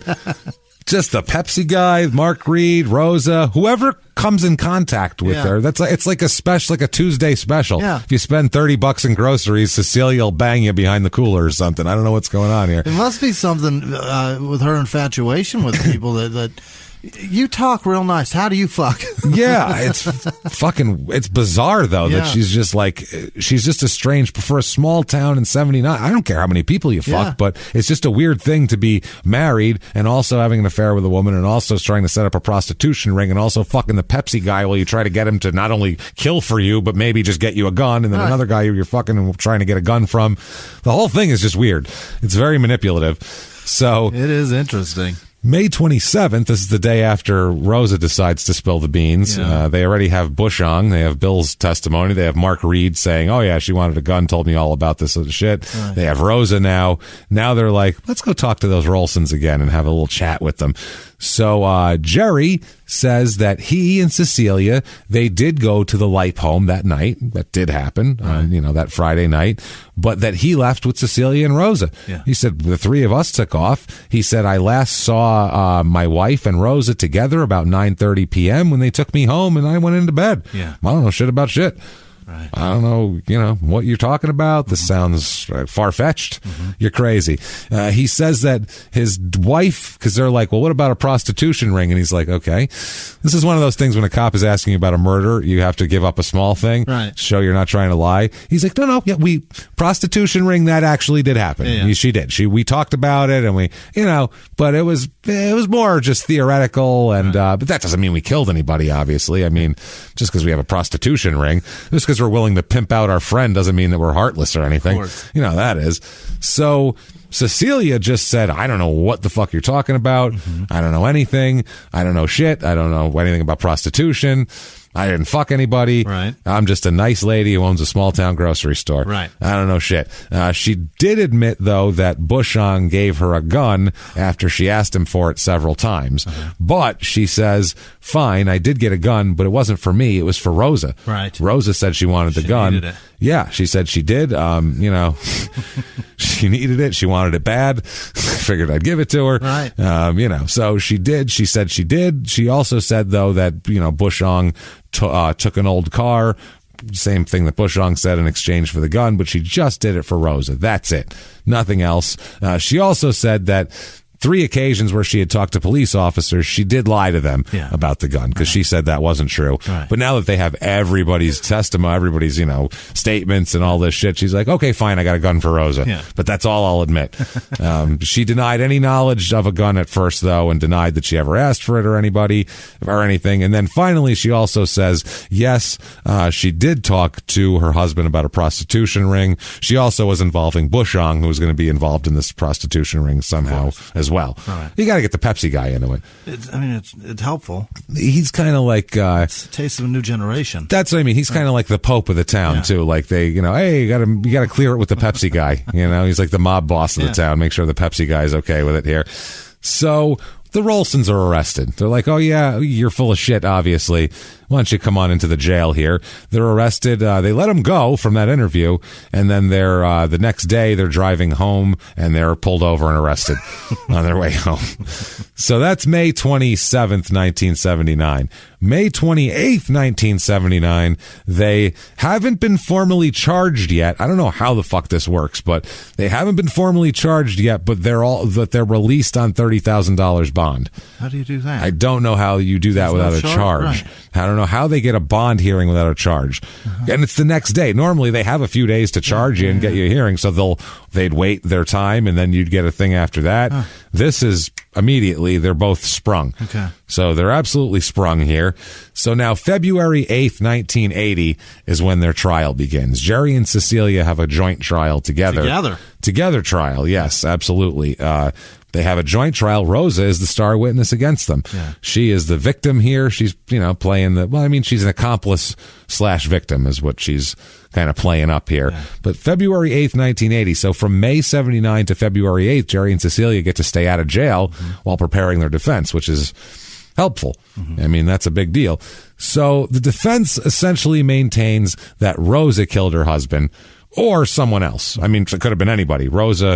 It was Rosa or Rosa had somebody else do it, but it's not our fucking business, so we don't know shit about it. We're into prostitution. I don't know what you're talking about. So Jesus. Murder, Jesus, no. No, we just sell women. What are we talking about? I'm not a scumbagger or something here. I'm not having kitty beauty contests at a Independence Day fucking parade or anything. She's legal. She's legal, I'll tell you what. So the defense also emphasizes the evidence that Carl Leip's life insurance was increased 2 weeks before the murder. They're like, who benefits from that but the wife? Yeah. I mean, Jesus Christ. There's also evidence that the Leips intended to buy the grocery store. They introduced that. Rosa ends up testifying that the Rolsons were having financial problems and that she and Carl offered to buy the store, which is strange because it was the other way. They were right. the Leips had financial problems. That's why Rosa was working in the grocery store and willing to sell herself. Yeah. So it's a very strange thing. The Rolsons apparently were asking $8,000 for the grocery store. Seems like a steal. Yeah. I'll fucking buy a grocery store. Get some credit cards out. Let's work it out. Term of grocery. You know what I mean? That's me. It's like a bodega. Yeah. It's like but you can sell pussy out of it. I mean, you can. Seems like the cigarettes anything's available behind the counter are worth more than $8,000. That's what I mean. There can't be that much merchandise. Right. Although it's kind of like on The Wire. Oh boy. Yeah, when was it Fat Face Andre, I believe? He had the bodega where he was selling selling drugs out of the bodega, obviously, and Marlowe forces him to say that Omar shot a delivery person in the store when it was really Chris and Snoop. So that ended up happening, and it's a whole long story. So but she probably did this shit he had to go out. He had to run away because Omar was after him for telling on him with the cops. So he goes to Prop Joe and sells everything in the grocery store for like $3,000. Sells him the store and everything in it for like $3,000 because he had to run. So anyway, this is the same situation. Maybe they're in trouble. So they're asking $8,000. The Leips gave them a down payment of $500. Okay. So you get a down payment on a whole store for $500. Now the state, on the other hand, the prosecution, their theory is that Cecilia masterminded the murder. She's the kingpin here. She put it together. She wanted the prostitution ring. She's the puppet master, making everybody do her bidding. That's the prosecution's stance on this whole thing. And they give evidence that Cecilia is a domineering person, that she's a manipulative person, that she lies to people to get them to do things for her, that she's having 5 affairs, that she's setting up prostitution rings. She's the one asking for guns and all that sort of thing. So they're making it like it's all her, and she just was like, Jerry, go shoot that guy on the road, and he did it and hopped back in the car. That's the thing here, what they're trying to do. Rosa, she ends up testifying that she was afraid of Cecilia because Cecilia had threatened the safety of her child because Rosa said she was going to tell Carl that Rosa and Cecilia were having a sexual relationship. So to keep that under wraps, Rosa says Cecilia threatened to kill her child. If you tell Carl that we're fucking, I'm going to kill your kid, which is a very extreme thing to do, but based on Cecilia's track record here, it doesn't seem out of character. It's hard to believe and doesn't seem out of character at the same time. So it's really a weird, who knows? So they do argue here, the Rolsons will argue that Rosa was improperly allowed to testify, that Jerry Rolson told her, quote, that was the hardest son of a bitch to kill that I'd ever killed. So how many you killed? I don't know what Jerry's been doing, but he said they said that when he got in the car, that's what he said. Like he turned the flashlight off. He's out of breath from he picked somebody up. He goes, Jesus, that was the hardest son of a bitch to kill I ever killed. I don't know if he means that includes deer or elk or something, but possum, turkeys, I'm not sure. And he also she said on the stand, quote, he told me that he killed Carl.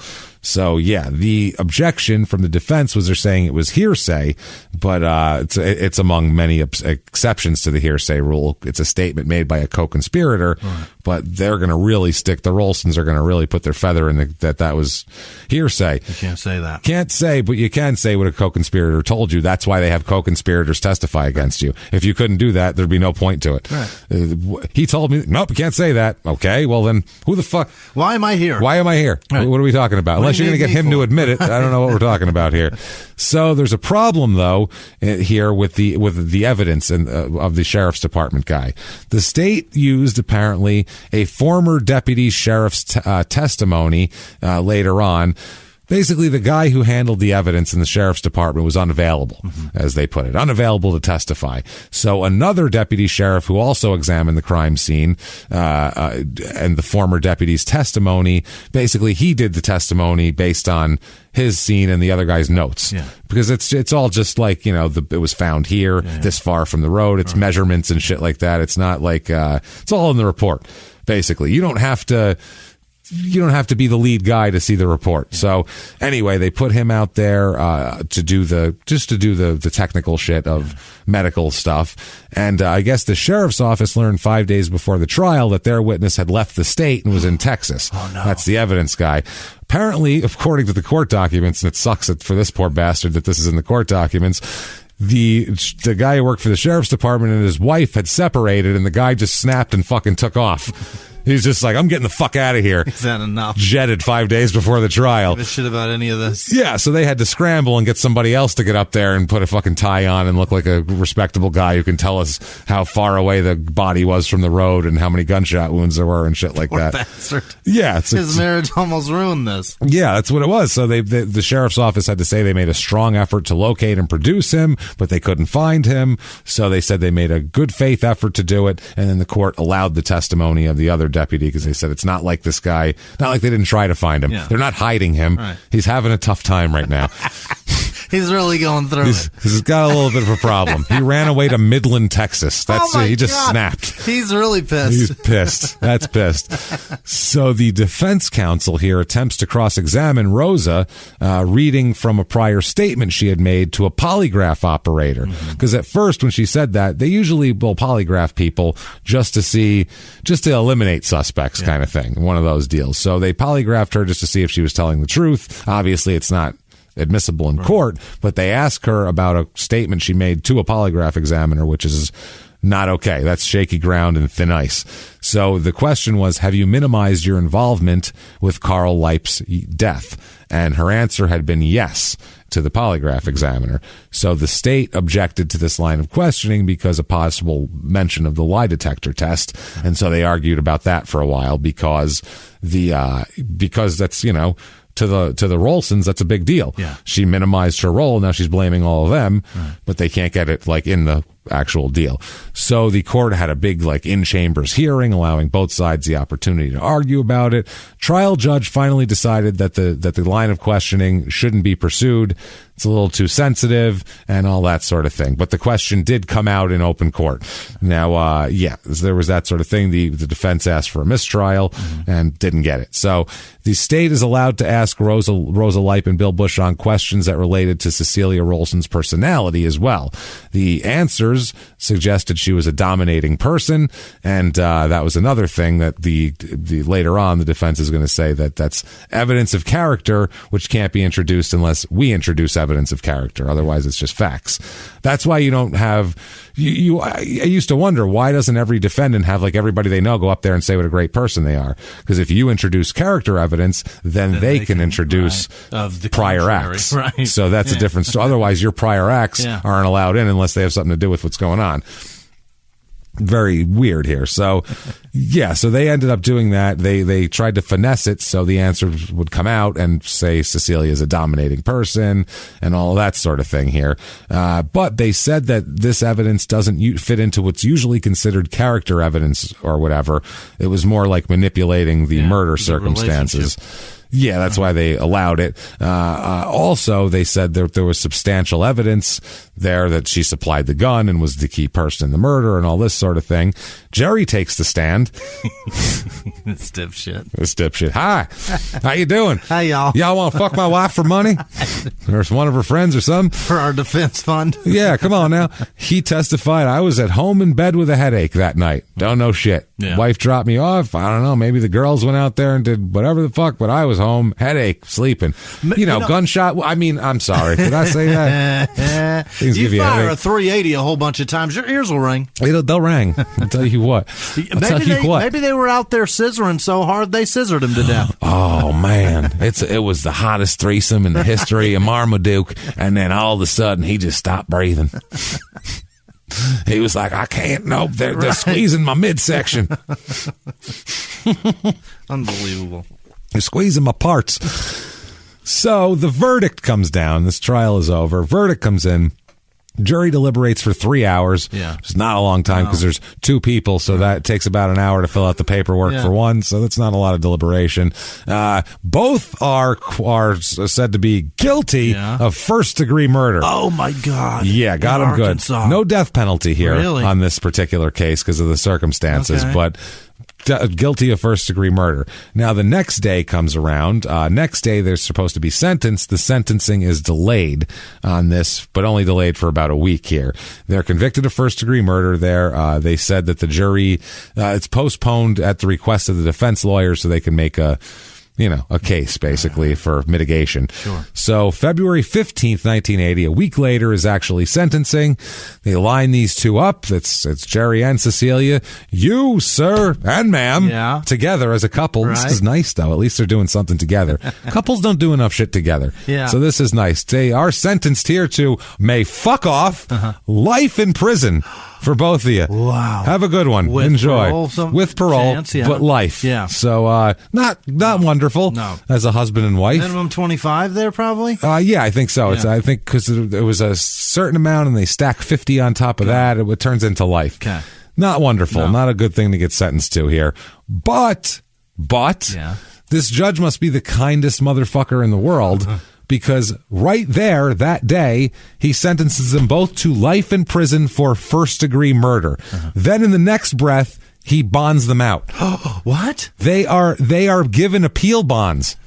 So they can leave the courtroom. They're convicted convicted murderers on the street, sentenced to life in to life in prison. They go, you just get a bond, and they fucking let them out. Wow! They let them out of the court on the street.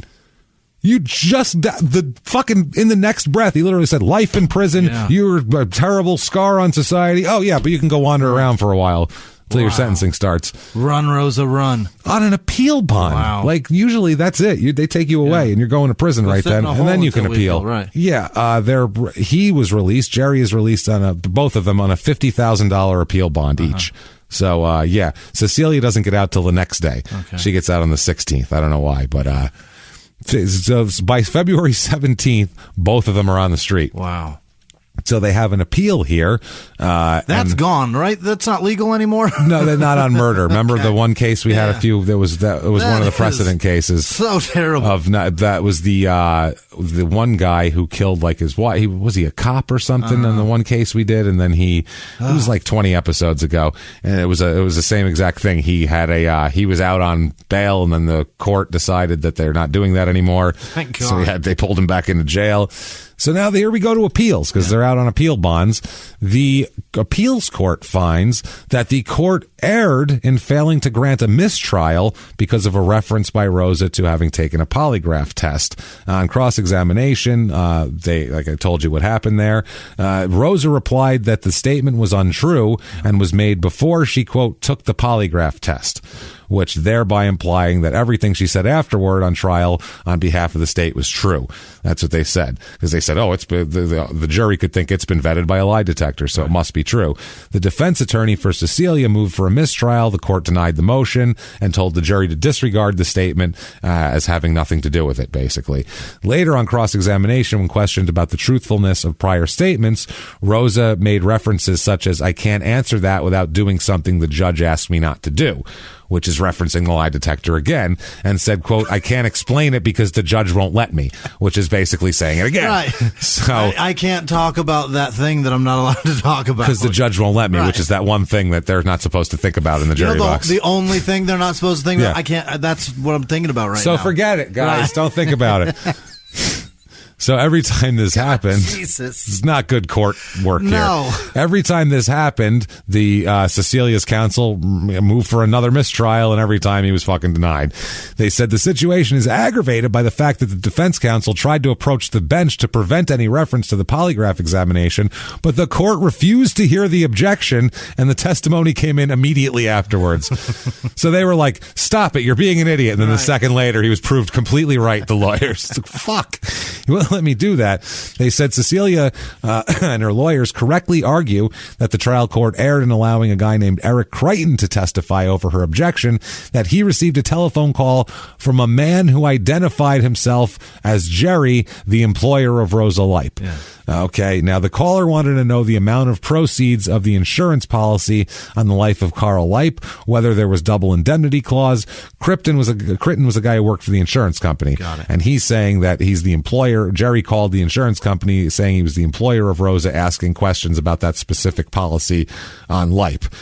Basically, Mr. Crichton in court opined that the caller on both occasions was Jerry Rolson, although he'd never met or talked to Jerry Rolson and didn't know what his voice sounded like. Yeah. But they allowed him to get up there and say that. Yeesh. Yeah, so the requirement of authentication or identification as a condition precedent to the admissibility is satisfied by evidence sufficient to support a fine. Basically, you need some sort of way to say that what it is. Mm-hmm. Voice identification, they need to be firsthand. It needs to be, you know the person very well. You've talked to them 100 times. Right. There's ways to do it, or an expert doing it, but not just never met him, never talked to him, but it must have been him. Had to be him. He said it was. He said it was him. Shit. It could have been anybody. They said in the case here, there's no basis for Crichton to identify Jerry Rolson as the individual calling him. Furthermore, there's no reliable circumstantial evidence to his identity. There's nothing, although it's possible that he was able to identify the caller based on hearing his voice at trial. You can't do that, basically, because he wouldn't have known that before he was called to testify to something he didn't know. Sure. So that's, chicken before the egg fucking thing there. So the verdict here, it says, quote, Jerry correctly argues that there is insufficient evidence to support his conviction, and there was no evidence corroborating the testimony of Rosa Leip.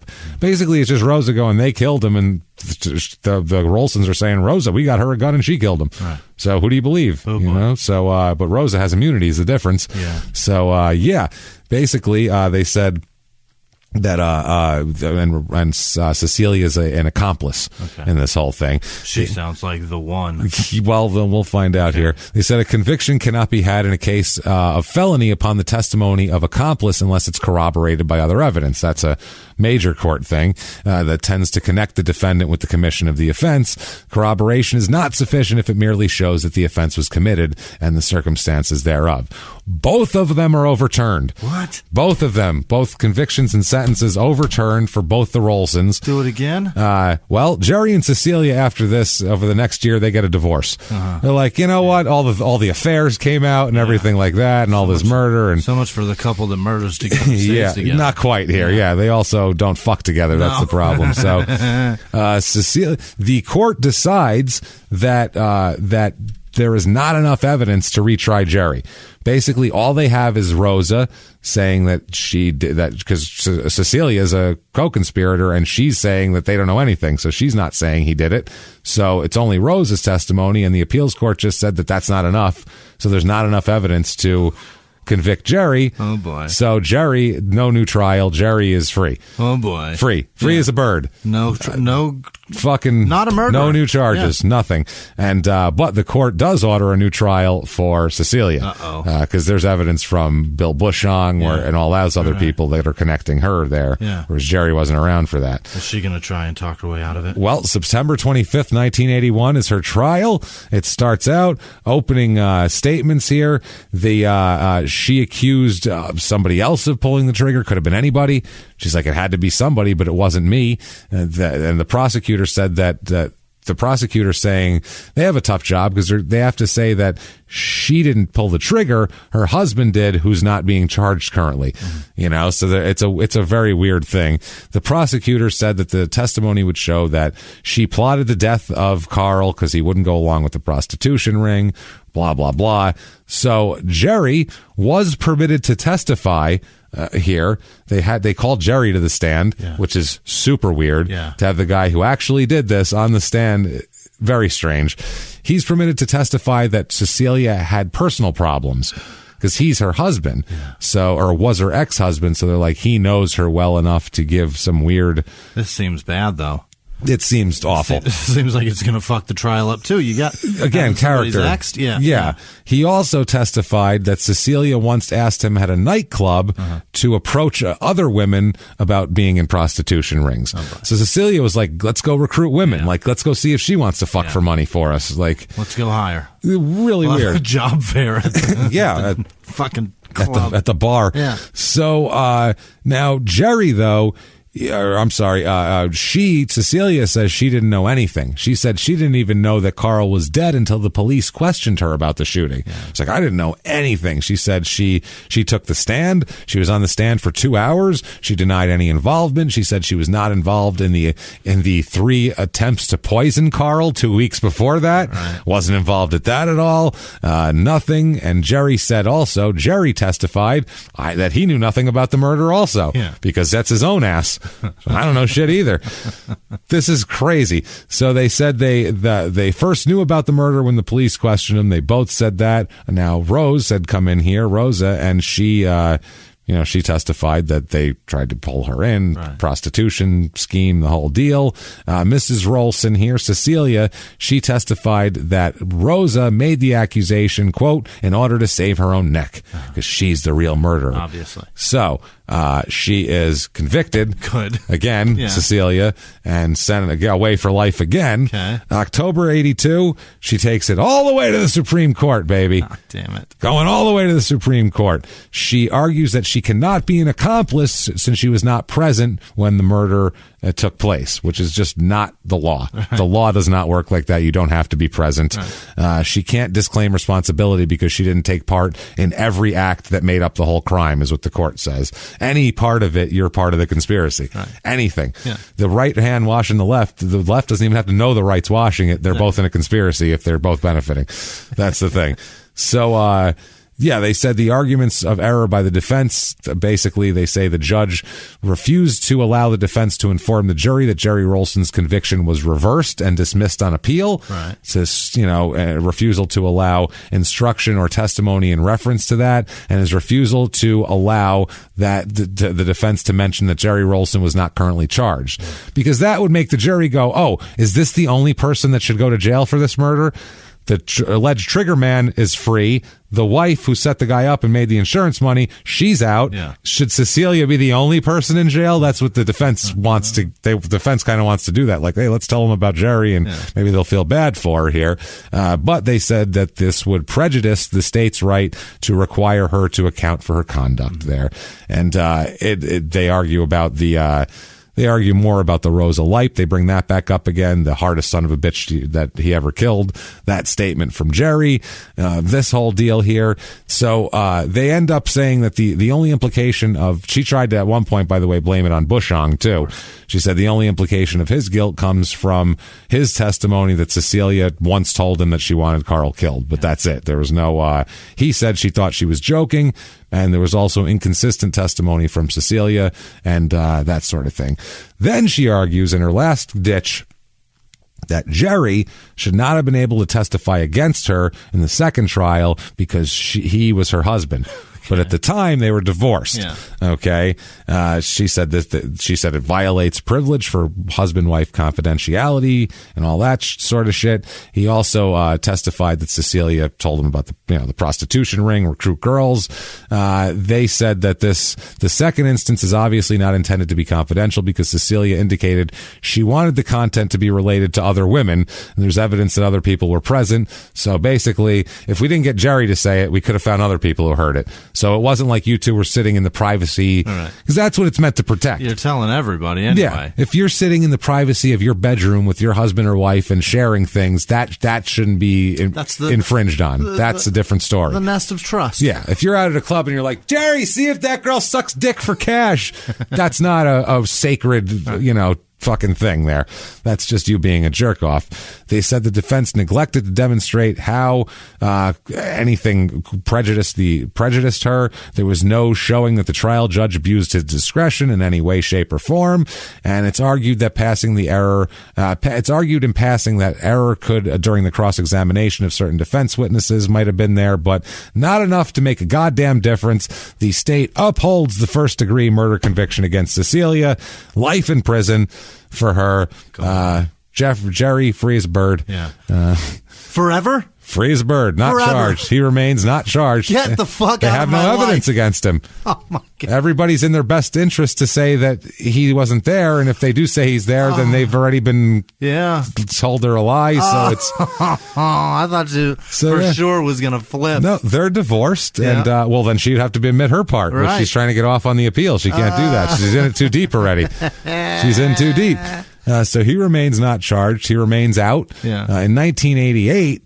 his brother Ed died. I'm sorry. His brother Ed in 1988. This is hilarious. Sorry, Ed. Sorry, Ed. You're alive. No, he's dead now, but he was alive then. He was the winner of the 9th annual Chickasaw Chili Cook-Off. Oh. And he had a bunch of trophies in front of him there. Hell of a chili. Makes a good chili. Yeah. So Jerry's out and enjoying his brother's delicious chili. This isn't fair.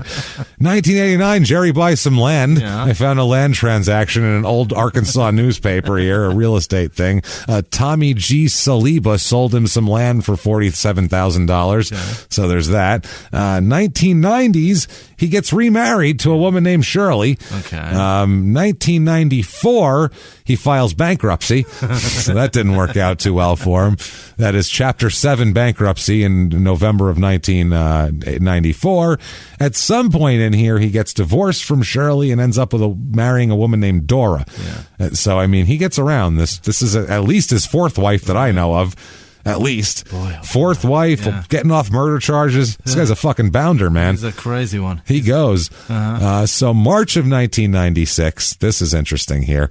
March of 1996, he's charged with perjury. What? After a cassette tape containing his alleged confession to Carl Leip's murder was discovered by the estranged wife of his brother and turned over to authorities. Oh, my God. He gave this tape to his brother for safekeeping. They got divorced. He didn't take all his shit out. She found it, said, "What's this?" "Oh, it's that asshole ex-brother-in-law of mine that I hated and didn't want to have over at Easter, and they had me fucking invite anyway." Your brother-in-law sucks just as bad as your chili, and I'm turning this in. Here you go, motherfucker. Gave it to the authorities.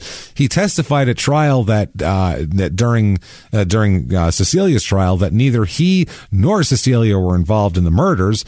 This tape was allegedly recorded by a private investigator in 1981. Oh, no. Between the time he was convicted and the time that it was overturned. Oh, it's so in he thought there. He was fucked. He thought he was fucked anyway because he was convicted. So he did this thing and then it was overturned. He's like, "Oh, I don't know anything anymore." So yeah, I got to get rid of this tape. Not destroy it, but give it to my brother. Give it to my brother. I don't know why you wouldn't take it out and smash it into 10,000 fucking pieces.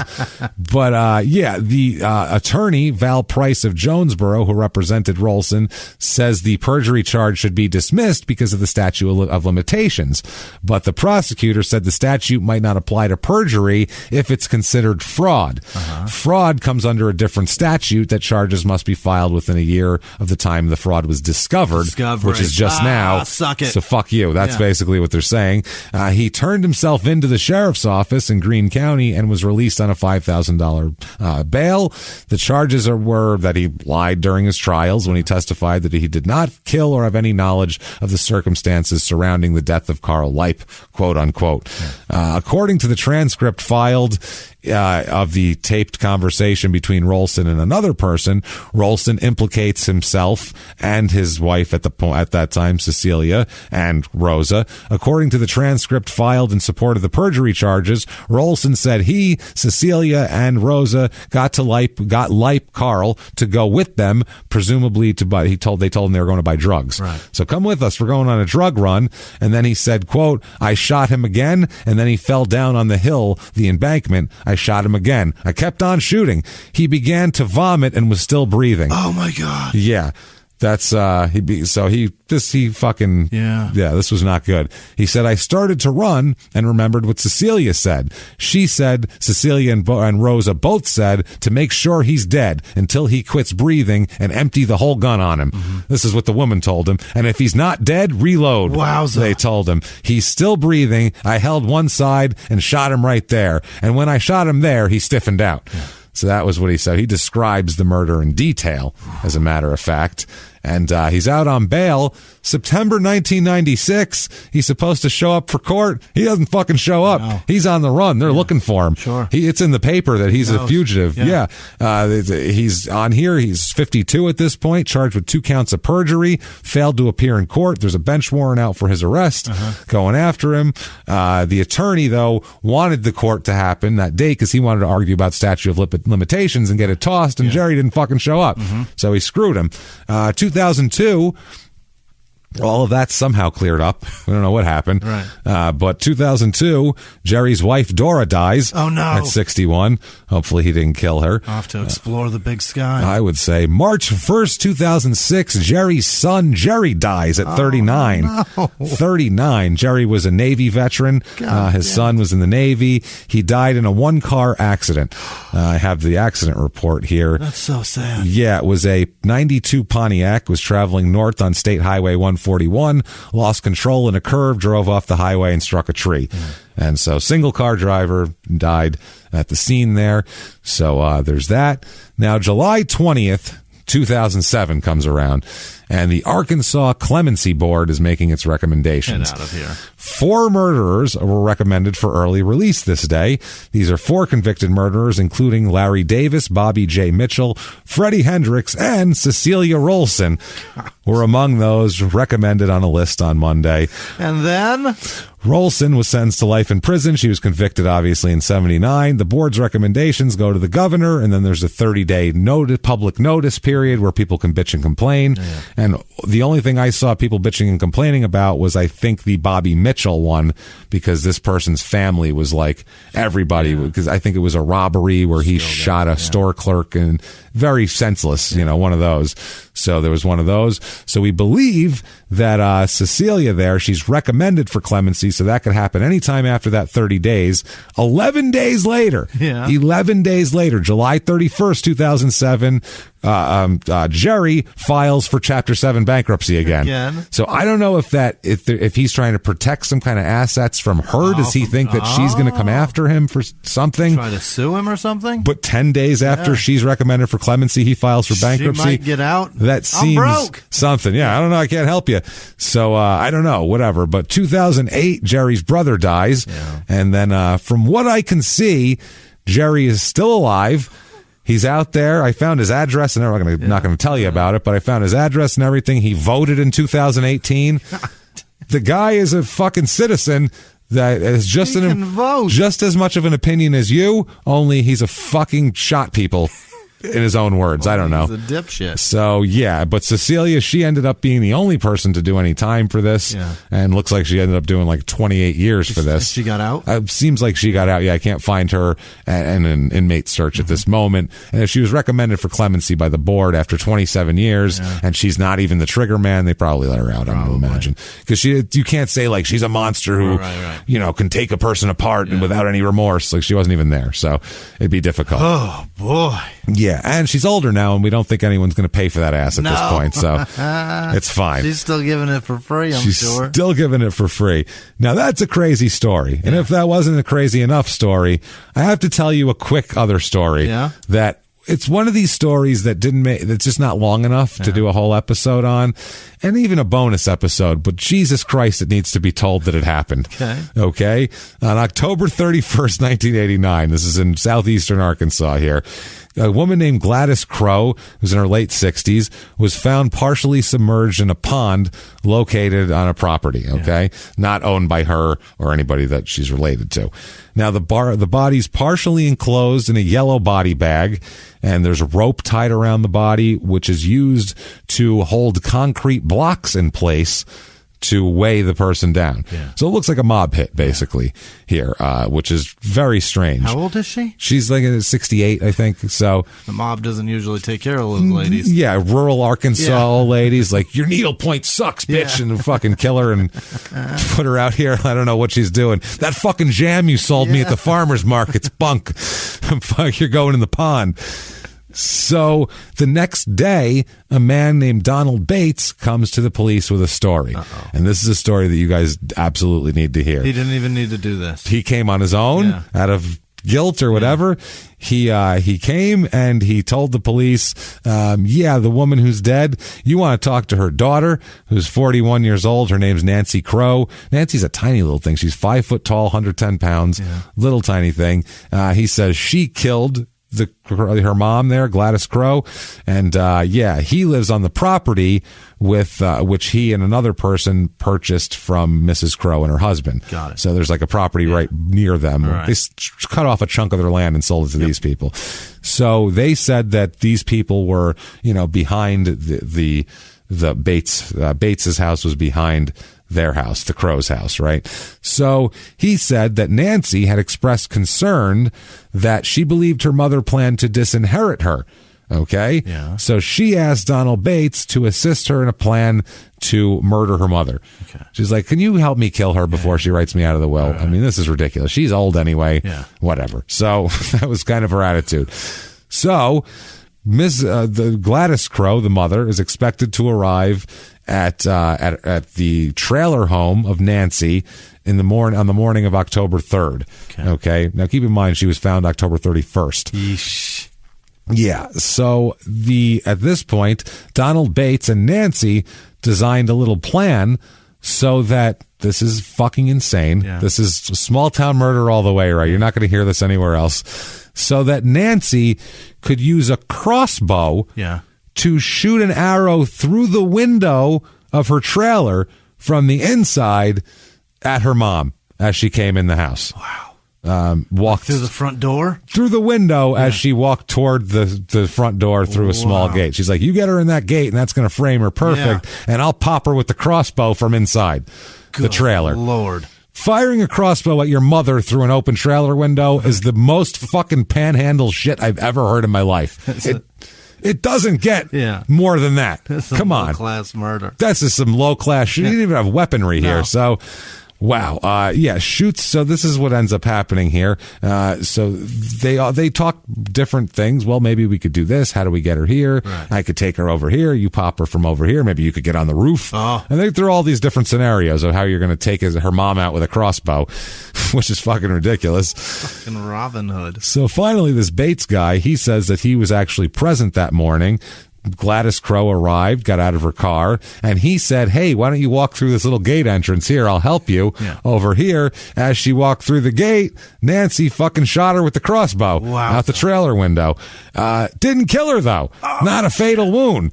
This woman is just probably very curious as to why someone shot her with a crossbow at her daughter's house. That's a very straight. You don't expect to get hit with an arrow at your daughter's house, probably. Even in Arkansas, that's weird. Where did it hit her? Don't know, but somewhere non-fatal. Got it. So I don't even know what to say there. Shot her with the goddamn thing. Wound wasn't fatal. She stumbled back to her car with the arrow stuck in her to try to get out of here, run away. Right. So by the time, though, she gets over there, by this time, though, Nancy had run over to her from the house, and Donald Bates helps Nancy stop an older lady with an arrow in her from getting in the car. It's probably not that difficult. I don't know why you need help. But they were able to stop her. At that point, Gladys Crow passed out from blood loss. Because she's just fucking bleeding from an arrow wound. Probably that and the adrenaline and the whole thing. She passes out she got the vapors, passes out from blood loss. And they drag her, Bates and Nancy, drag her out of the car and lay her down in the yard. And then Nancy proceeds to shoot Gladys with the crossbow 3 more times at close range. Wow. Like a fucking mob hit. Unbelievable. You said put 2 in the head when he's down, except with a crossbow. So she had to do that. You know how hard it is to load a crossbow? One of those, you gotta put it against your chest and pull it back. Yeah. Okay. Poof. Okay, one more.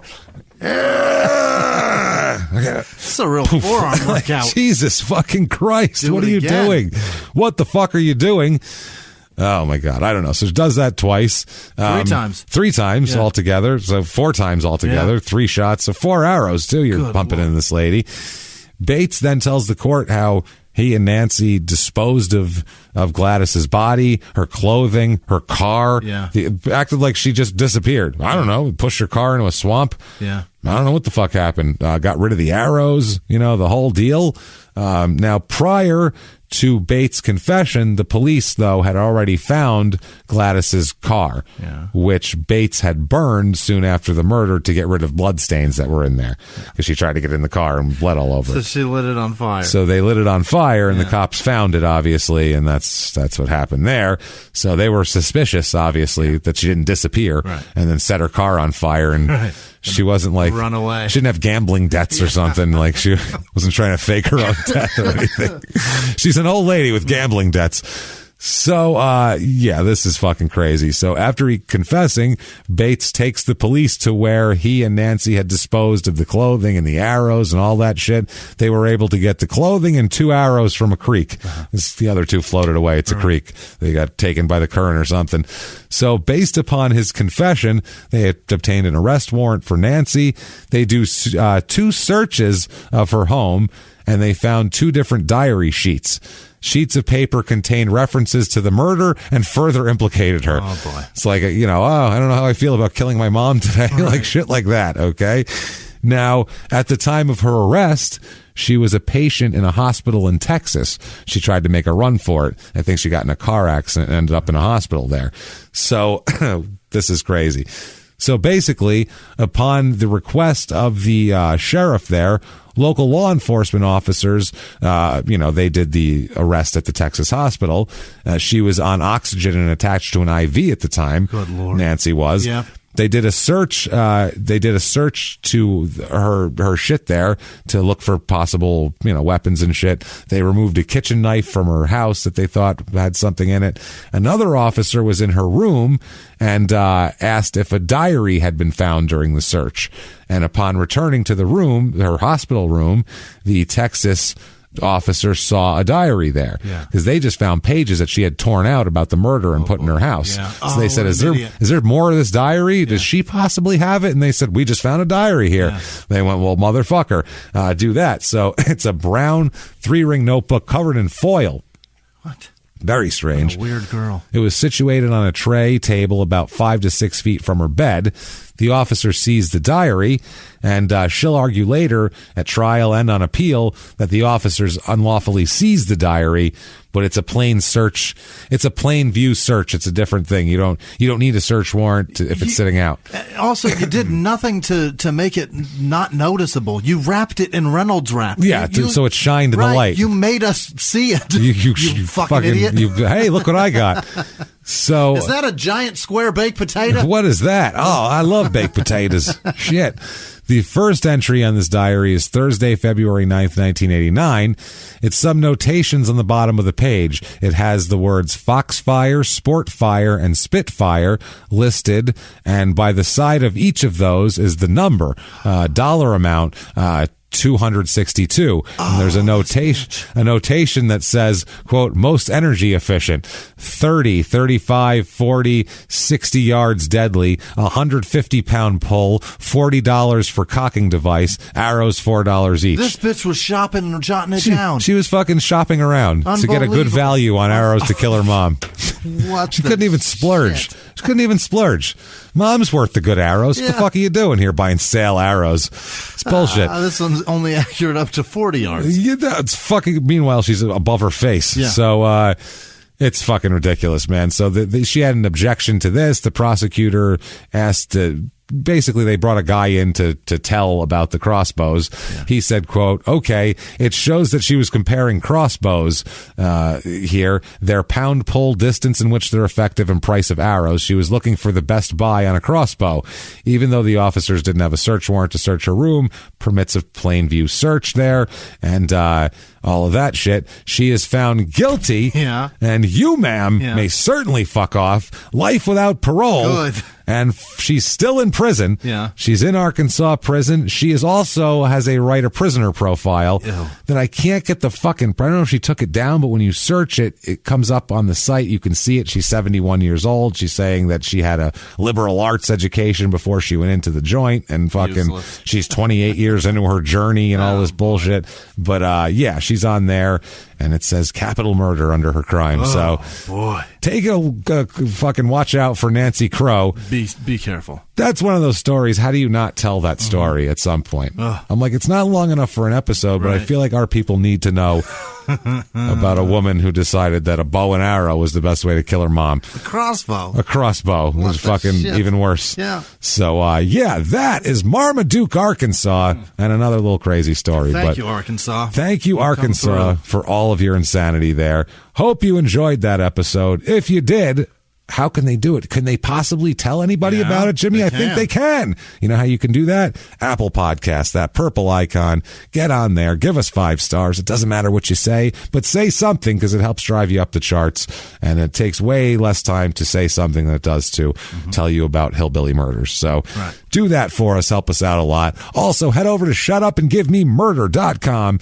What's there, Jimmy? Everything. Every goddamn thing. Everything crime and sports and small town murder related. And let's have a talk right now. Yeah. Are you listening to Crime and Sports? Yeah. If you're not, why? Why is it? You going, I don't know, I don't really like sports. That doesn't matter. Yeah. Do you have to like sports? No. No, not at all. You have to like idiots. Yeah. And most of all, you have to like us making fun of idiots. That's the one. If you enjoy that, you're going to like Crime and Sports. I promise you that right now. That's every Tuesday wherever you listen to podcasts. It's why this exists. That's exactly right. That was the first one. It's the original. Yeah. And we're 4 years into that bad boy. It's awesome. Also, listen to P.S. I Hate This Movie every Friday, where me and my wife, Sarah, will make fun of bad romantic comedies. And man, do I get off on some rants on that show, because I am forced to sit through shit I don't want to watch with the very little time that I have free in the world. So, boy, if you want to hear me angry a lot, that's a good one for that. So check that out wherever you listen to podcasts every Friday. Also, everything. Jesus, you guys have been so fucking good to us. Follow us on social media. You can do that very easily. We are at Murder Small on Twitter, at Small Town Pod on Facebook, at Small Town Murder on Instagram. You want to be an even bigger person for the show, a hero, damn it, a producer of this show. Very easily possible. You can do that by going to patreon.com/crime and sports, and you can make a donation there. And anybody who makes a donation over the $5 level, you are going to get access to, you're going to be a good person. Number one. Karma's good. You're going to get karma because we're giving you all we can. So to give something back is a nice thing. So that's nice there. That would be enough, I think, right there. It should be. But on top of that, you are going to get access to bonus shit galore. Tons of bonus stuff. We do pretty much at least 3 bonus small town murder episodes a month, if not 4. And then we do a couple of crime and sports too. So you're going to get like 4 to 6 extra episodes a month, an hour long or so of crazy shit that we find and good comedy. And you're going to really like it. Especially you're going to like it this week because the tables are turned, my friends. Tables are turned. Sure Jimmy will be telling me a story on this next episode that will come out this week, Patreon episode. He's going to tell me a story. He found the murder. He wrote it all down. He's going to tell it. I researched the whole goddamn thing. He did it all. It took him like 3 weeks to get a bonus episode. So, but that means he was concentrating and doing a good job. Due diligence. So I'm telling you, we're going to have a good time with that. That's going to be fun. Listen to that this week and everything about that. And that's amazing for everybody that does contribute to the show. We can't do it without you. We really, really appreciate everything you do. We can't express that enough, how much we do. That's why we try to put out different kind of bonus content for you and everything, because we really do appreciate it and we want you guys to be entertained as much as we can possibly entertain you. So thank you for doing that. If you want to make a one-time donation, that's just going to make you a nice person. Your karma is going to be good. And if you meet us and you're like, hey, I'm this person, we're going to be like, oh, shit, from PayPal. Thank you. We'll love you. So you can do that very easily over at PayPal. Use our email address, which is crimeandsports@gmail.com. You can also use that to send us cases and to do whatever the fuck you want. I don't care. Send us shit. So with that said, you know what I need, Jimmy? What do you got? I need it. Hit me with it like a barrage of arrows from a crossbow. I need the list of the finest and most wonderful goddamn people on the face of this earth right now. This week's executive producers are Gene Lyon, Jill Fry, Christiane Castaldi. Thanks. Good to see you again. Thank you, Chris. Thank you. Courtney Cheney, Amy Spicer donated both ways. Thank you, Amy. Heather Thanks, Amy. Langdon, Galen Harris, Susanna Platt, that. Carrie Clark, congratulations on your daughter. Razor Strong. She listens to us with the baby, which is sweet. Very nice. Thank you. Brand new. Travis with no last name. Don Tanner. Oh boy. What did I do? Lumblamba? No. Wumbago? I think. I don't know. That's a tough one. Samantha with no last name. Jordan Bennett, Terry Anderson, Pamela Sloan, the original Pamela. Austin Kuykendall, Corey Herman, Daniel Literal. Kathleen. Literally Daniel. Yes, it is. Kathleen with no last name. Danielle Harris. Dan Seward. Anastasia with no last name. Aaron Edrington. Bailey. Sorry. Duncan. Tim Peterson. Jordan Hall. Chelsea O'Neill. Efren Valentine, I think. Nicole Ellis. Diane McCreary. Justin Sarr. Thanks, Justin. Heather Gunn. Santiago Quinones. And other producers this week. Are we ready? We're ready. Catherine, what is this? Logan, hang in there. It's going to get better. You're a real hero. That's the God's honest truth. You are. Thank you very much. So much. Carl Kirshner, Josh Jessup, Danielle Stewart, James Martyr, Jude Kendall, Greg Hoffman, I think, Cherie Taylor, Colin Fishbaugh, John Knickerbocker, Reagan Shockley, Ashley Vio, Andrea Cleaver, Peyton Meadows, Ryan Shank donated both ways. Thanks, Ryan. Yeah, thank you so much. Bobby Bierce, I think, is what that is. Christina, no, it's Kristen. Quintiliani, that's it. Adam Dugdale, Raja Nicole, Trey Volkanar, Vicky Gleave, Corey Camper, Alexis Clark, Madeline Clark, Shandell Whitney. Thank you very much, Shandell. Yeah, thank you. Guy Amster, Bill Kirchner, Lisa Funsize, Chew Talk. I think. Fun size shoes. She's tiny size. Shoes. Stephanie Christ, Jesus' daughter, obviously. Just tell Dad we said hi, really. I know he's busy, but I've been meaning to text him back. Tell him sorry. Hollis Liebe, Anna Arredondo, that's it. Sarah Acosta, Tim Donahoe, Brittany Whitehall, Susan Gale, Unisha Butler, Patrick Paulus, Joel Ponshock, Christopher Danley. Wayne Rose, Taylor Zito. That's obviously, Chuck. Yeah, it's Barry's. Right. Barry and Chuck's Rose offspring. Agar, Janice Hill. They had them together. Graham Wilson, Megan Lee, Kelly with no last name, Shannon Henny Seiler, Kristen George, Jessica Doherty. Doherty? No, that's not it either. Okay. Galen Harris, I think I said that. Jessica Sherman, Brenna Pink, Pampina. Okay. I mean, it's your list, Jimmy. It certainly sounds gross. It's sure up to you. I don't know. Marvin Page, Danielle Mar, Jessica Sherman, Jackie Sukup, George Callahan, Abby with no last name, Kyla Stevens, Emily Buzka, I think, Krista Walker, Thomas Smith, Nicholas Palmieri, Mike Harrison, Allison Sellers, Melissa McAllister, Hall's Famer TV, I think, Christina Lambert, Courtney Gillespie, Sarah Bareilles, Jesse McCrary, Anne-Marie Navarro, Amateur Radio, that's easy enough. Kayla Ripe, Marissa Silic, God damn it, Robert Jones, Samantha McClintock, Linda with no last name, Tracy Jacobs, moving on the forward. Name you could pronounce, that's terrific. You're good. Josh Gardner, Dixon Jimenez, oh, I get it, Jimmy's ass. I see what you're doing, Dixon. Joe Tubioli, no, Amanda Renee, Ruben Rodriguez, Tracy Shipper, The Goggles, Trey Bivens, Azariah Jelks. Yes, Steven, give it a second shot.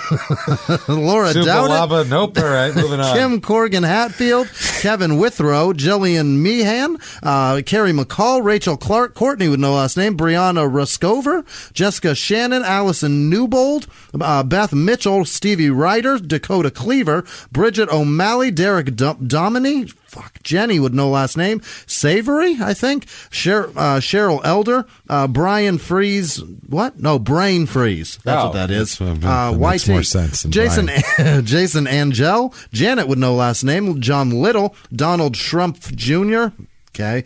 Henry Lewis, Taylor Schulte, Pablo Diablo, Cody, Martin Haler. I'm really at the end of my rope. You're doing a bang-up job, Jimmy. Helen I gotta tell you. Greenfield, James Meadows, Matt Chew, Beth McDonald, Matthew Tharp, Kate Cheney, Meredith Kummel, Noah Tolbert, Ryland Jones, Emily Dumas, and Mike Griffin. He wants Lisa to give Goyer, up so bad right now. You have no idea how much he wants to just go, never mind, Caleb and leave. Brown, Daniel Feliciano, Ethan with no last name, Nicole Watson, Amy Sorensen, Sean Spungenogel. Mm-hmm. That's perfect. Jessica H., Debbie Patasik, probably not. Ryan Early, Bill Blomberg, Sarah McCracken, Chris Jondro, Ben White, Caitlin Comber, what did I do? Coberline, Shelby Graham, Brian Cruz, William Pates, Brian with no last name, Christy Rauscher, Nathan Nolte, You Rule, Heather Sue. That's what I wrote, and that's what I'm saying. Hey. Julia Takuhana, Jennifer Weather, Courtney Carter, Madison McCall, Molly Whitmore, Victoria Sykes, Kasuka Dragon, Shelley Jones, Lisa Tucker, Molly Whitmore, and Madison McCall. I said that. Damn it. Okay. Now, Voyager, Jonas Doder, it's not right. I'm sorry. Zach Michael, Bill Cook, Lauren Besser, Zabel Thomas, Callum Foster, Jennifer Rausch, Entrapment, Ed Fredrickson, Michael Lepley, Jessica Groinovich, Jeffrey Lee, Benga with no last name, Joel Wassam, Jennifer Haddad, Ian Rigel, Cindy Finney, Erica Compliment, I think, Loretta Hayward, Bennett, Ryan Murray, Josh Leonard, Haley P, Stephen Kovich, Laura Carpenter, Mark and Tiffany the Gooch Holbrook, Colleen Jams or Sams, I don't know if that's a J or an S, Woody Watson, Nanette Mijas, Amira Baltimore, Nicholas Augustine, Tyler Crowder, Charmel, Lori League, Isabel Silverstein, Nathan Laird, Becky Hoekstra, Catherine Tierney, Nathan Gardner, Stephen St. John, Heather Rogers, and that was a whole bunch of R's on purpose. Yeah. Fiona Lees. Stacked them. Ashley Foradry, Michelle Snodgrass, Nick, goddammit, Gildea? God damn it, Gildea. That's not right, but I think I tried. All right. Rachel Fair Elizabeth, enough. Sasha Barker, Total Axe in Detroit. Thank you very much. Brandon Paquin, Matt Wojtecki, I think. Julia Barcia, James McNairn, Meg with no last name, Tim Porter, Allison Atkinson, Delia Keefe, Tasha Jarozinski, Tex Kirker, Christopher Romero, Michael Costable. Travis Cowner, I think I did that right. Dennis Zimner, Courtney Hawkins, Amber Pendleton, Ben Byrne, Ashley Case, Jane Gordon, Vegas Matt, Catherine Norfleet, Kitka Galvin, Cody Piscatelli, Andrew Lee, Nicole Sage, Megan Cook, Sharon Quoley, Wiley, Lee Ramsdell, Ryan Fott. Home stretch, I promise. I swear to God. I'm so bad at this. You messed up your pages. There you go. Is brutal. Hey, almost done. Aaron and Emily Bensing, Tim Fitzgerald, Michaela McCullough, King Jeffrey, John Weipert, Sarah Hamilton, Vicky Gleave, Summer Thompson, David Lighton, Laura Tambellini, Audrey Escalante, Don Lopez, Brian Cervantes, Christy Davenport, Amy Williams, Sarah Butler, Dave R., Serene Gann, Nevin Marie St. Pierre. She sent us a nice email. Thank you, Nevin. Brian Tessman, Kelly Creighton, Emma Stees, Mel Patterson, Bethany, Talema, Emma Danielle Kiger, Sherry Vaughn, Michelle Curtin, Chris Hamburg, Ryan Vanden Egenden, nope. Yeah. And then Richard Dykers, and every one of our Patreon supporters, obviously. Thank you guys so much for everything you do. We can't do what we do without you. Thank you, everybody, so much. Yeah. Honestly, from the bottom of our hearts for everything you do for us. And it's been for your money, honestly. I'm not going to lie to you. You guys that do that are keeping this show afloat. You're keeping it going. Our main source of income is touring. We do touring. We go around. I think we do the best goddamn live show in podcasting. I don't know anywhere else you're going to go and laugh that hard and have that good of a fucking time. So we try our asses off to really make the live show something that you guys is worth paying for and worth plunking down the price of a ticket for, and going out and getting a babysitter or figuring out what you're doing and all that shit, man. So thank you guys for doing that. We really want to get back out on the road and all that. So thank you guys. In the meantime, and we're going to keep the Patreon shit up even when we're back on the road, because you guys are kind of becoming accustomed to it and we like giving it to you. So we're going to do it and we'll figure out a way to get the time. It doesn't matter. It'll be there and we'll find it. So that's all good. What if people wanted to know if you were there and find you? How could they do it, Jimmy? You can find me at Whisman Sucks, WHISMAN Sucks on Twitter and Instagram. What about you? You can find me at Jimmy P is Funny, or just copy and paste my name from the show description and make it easy on yourself. Right. Just Google search Pietragallo and have to, do you mean fucking pimento? And you'll be like, no. Do you mean Pinot Grigio? No, I fucking don't. I mean Pietragallo. And then you'll get frustrated and stop. So just copy and paste and do all that. And man, this has been quite the adventure this week. It has. Our Marmaduke prostitution rings and fuck, man. Small town murder never stops. I've had a great time. I've had a good time too. It's never going to stop, ever, and especially next week. And until next week, everybody, it's been our pleasure. Bye.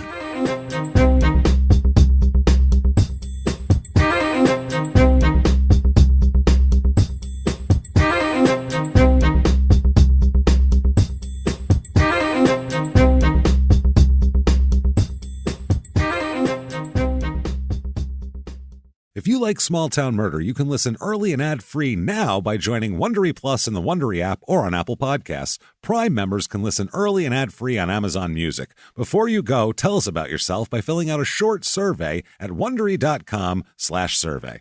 A few miles from the glass spires of Midtown Atlanta lies the South River Forest. In 2021 and 2022, the woods became a home to activists from all over the country, who gathered to stop the nearby construction of a massive new police training facility, nicknamed Cop City. At approximately 9 o'clock this morning, as law enforcement was moving through various sectors of the property, an individual, without warning, shot a Georgia State Patrol trooper. This is We Came to the Forest, a story about resistance. The abolitionist mission isn't done until every prison is empty and shut down. Love and fellowship. It was probably the happiest I've ever been in my life. And the lengths we'll go to protect the things we hold closest to our hearts. Follow We Came to the Forest on the Wondery app or wherever you get your podcasts. You can binge all episodes of We Came to the Forest early and ad-free right now by joining Wondery Plus.